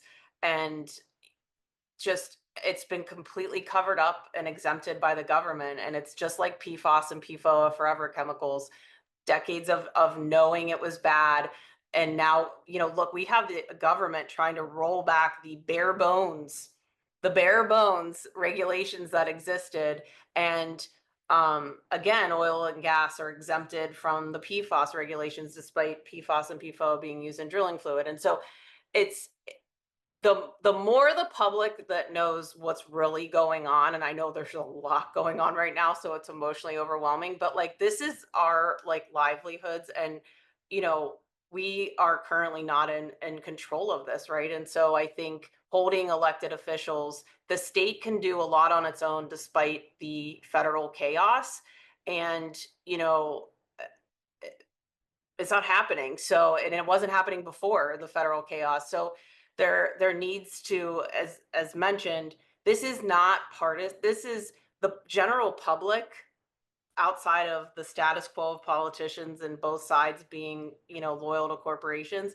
The general public is very upset that this is happening. I mean, I have Republicans in my district. I mean, I won in a Republican district. I have more Republicans in my Senate district than Democrats. So they're very upset about a project right now that's going to have food waste and cow manure in a digester, putting methane gas into a pipeline and then spreading this toxic fertilizer all over. And there's no monitoring of PFAS and PFOA. And these are from people that have worked in industry. And so like the general consensus is no one wants to drink a cup of radium. Nobody wants to breathe in air that is contaminated. I've never heard a single person that I've spoke to. They're like, you know what, I'm cool with this. It's fine. I'm fine being poisoned every day. It's just most people don't know you're being poisoned in some capacity every way. And it's the more awareness is like step one. And then just don't be partisan in your criticism of elected officials. We've got here also by giving people a pass as not being as bad as the other side, whatever side that was. So hold people to the standard of humanity of if you're, you know, a Democrat and you're not fighting for the people, to me, you're just as bad as the colleagues I work with in the Senate that, you know, get to run the calendar and decide what bills run that don't help humans, but help their donors and corporations. So it's, the public has to come to a point of like, enough is enough. And that requires an informed public. So you, Julia, publishing this I mean, getting traction on this stuff is hard because this is a, like I said, a retaliatory consequence for discussing what we're discussing today. It is really hard, and I also agree with that, or not agree with that. I had the same experience of people like seeing the story and just being like, I started it, but it's too sad. And it's like, yes, that's the point. Get to the end. It's very frustrating to get that feedback.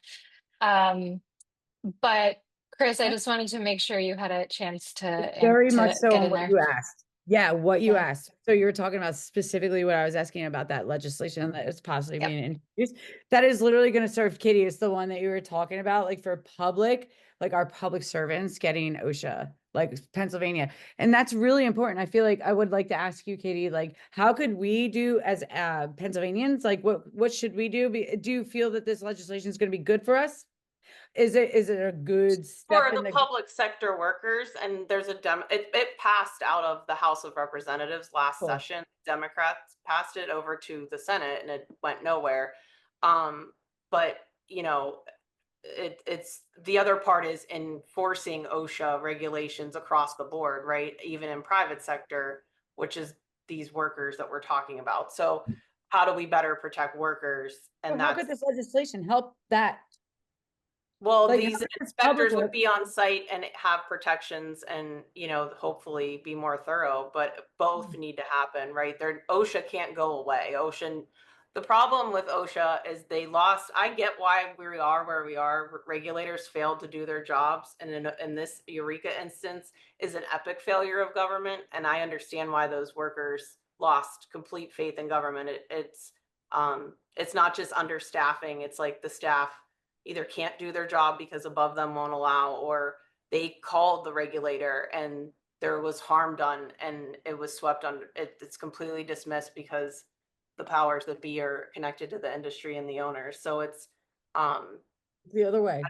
we have to have better people in office to demand, you know, these things be taken care of. Do you think that people should get behind this legislation, like call centers and be like, yo, in this, because it goes to the Senate, or no, it already passed, But right? that's just for OSHA for public workers. Yeah, I mean that's a low Is hanging it a fruit, good in my thing? opinion. Yes, Yeah, thumbs of up. course it is. Yeah. Cool. I just want to Protecting know. workers is Okay. always a good thing. That's a great note to end on. We should protect workers. Thank you all so much for coming and for answering the questions and being in conversation. Parts of this were very depressing, but also parts of it were very energizing. And I hope that people really take that with them. Thank Thank you you for to moderating. all of you for joining us for this webinar, especially our speakers. This has been very informative. I'm actually going to have to go back and watch the recording again, that's for sure. I want to thank our guests for joining us for this vital conversation on unseen hazards that are facing workers in wastewater operations. We invite you to stay engaged, support those who speak out, and work with us to advocate for policies that protect both communities and the workers within them. Thank you, and have a good night.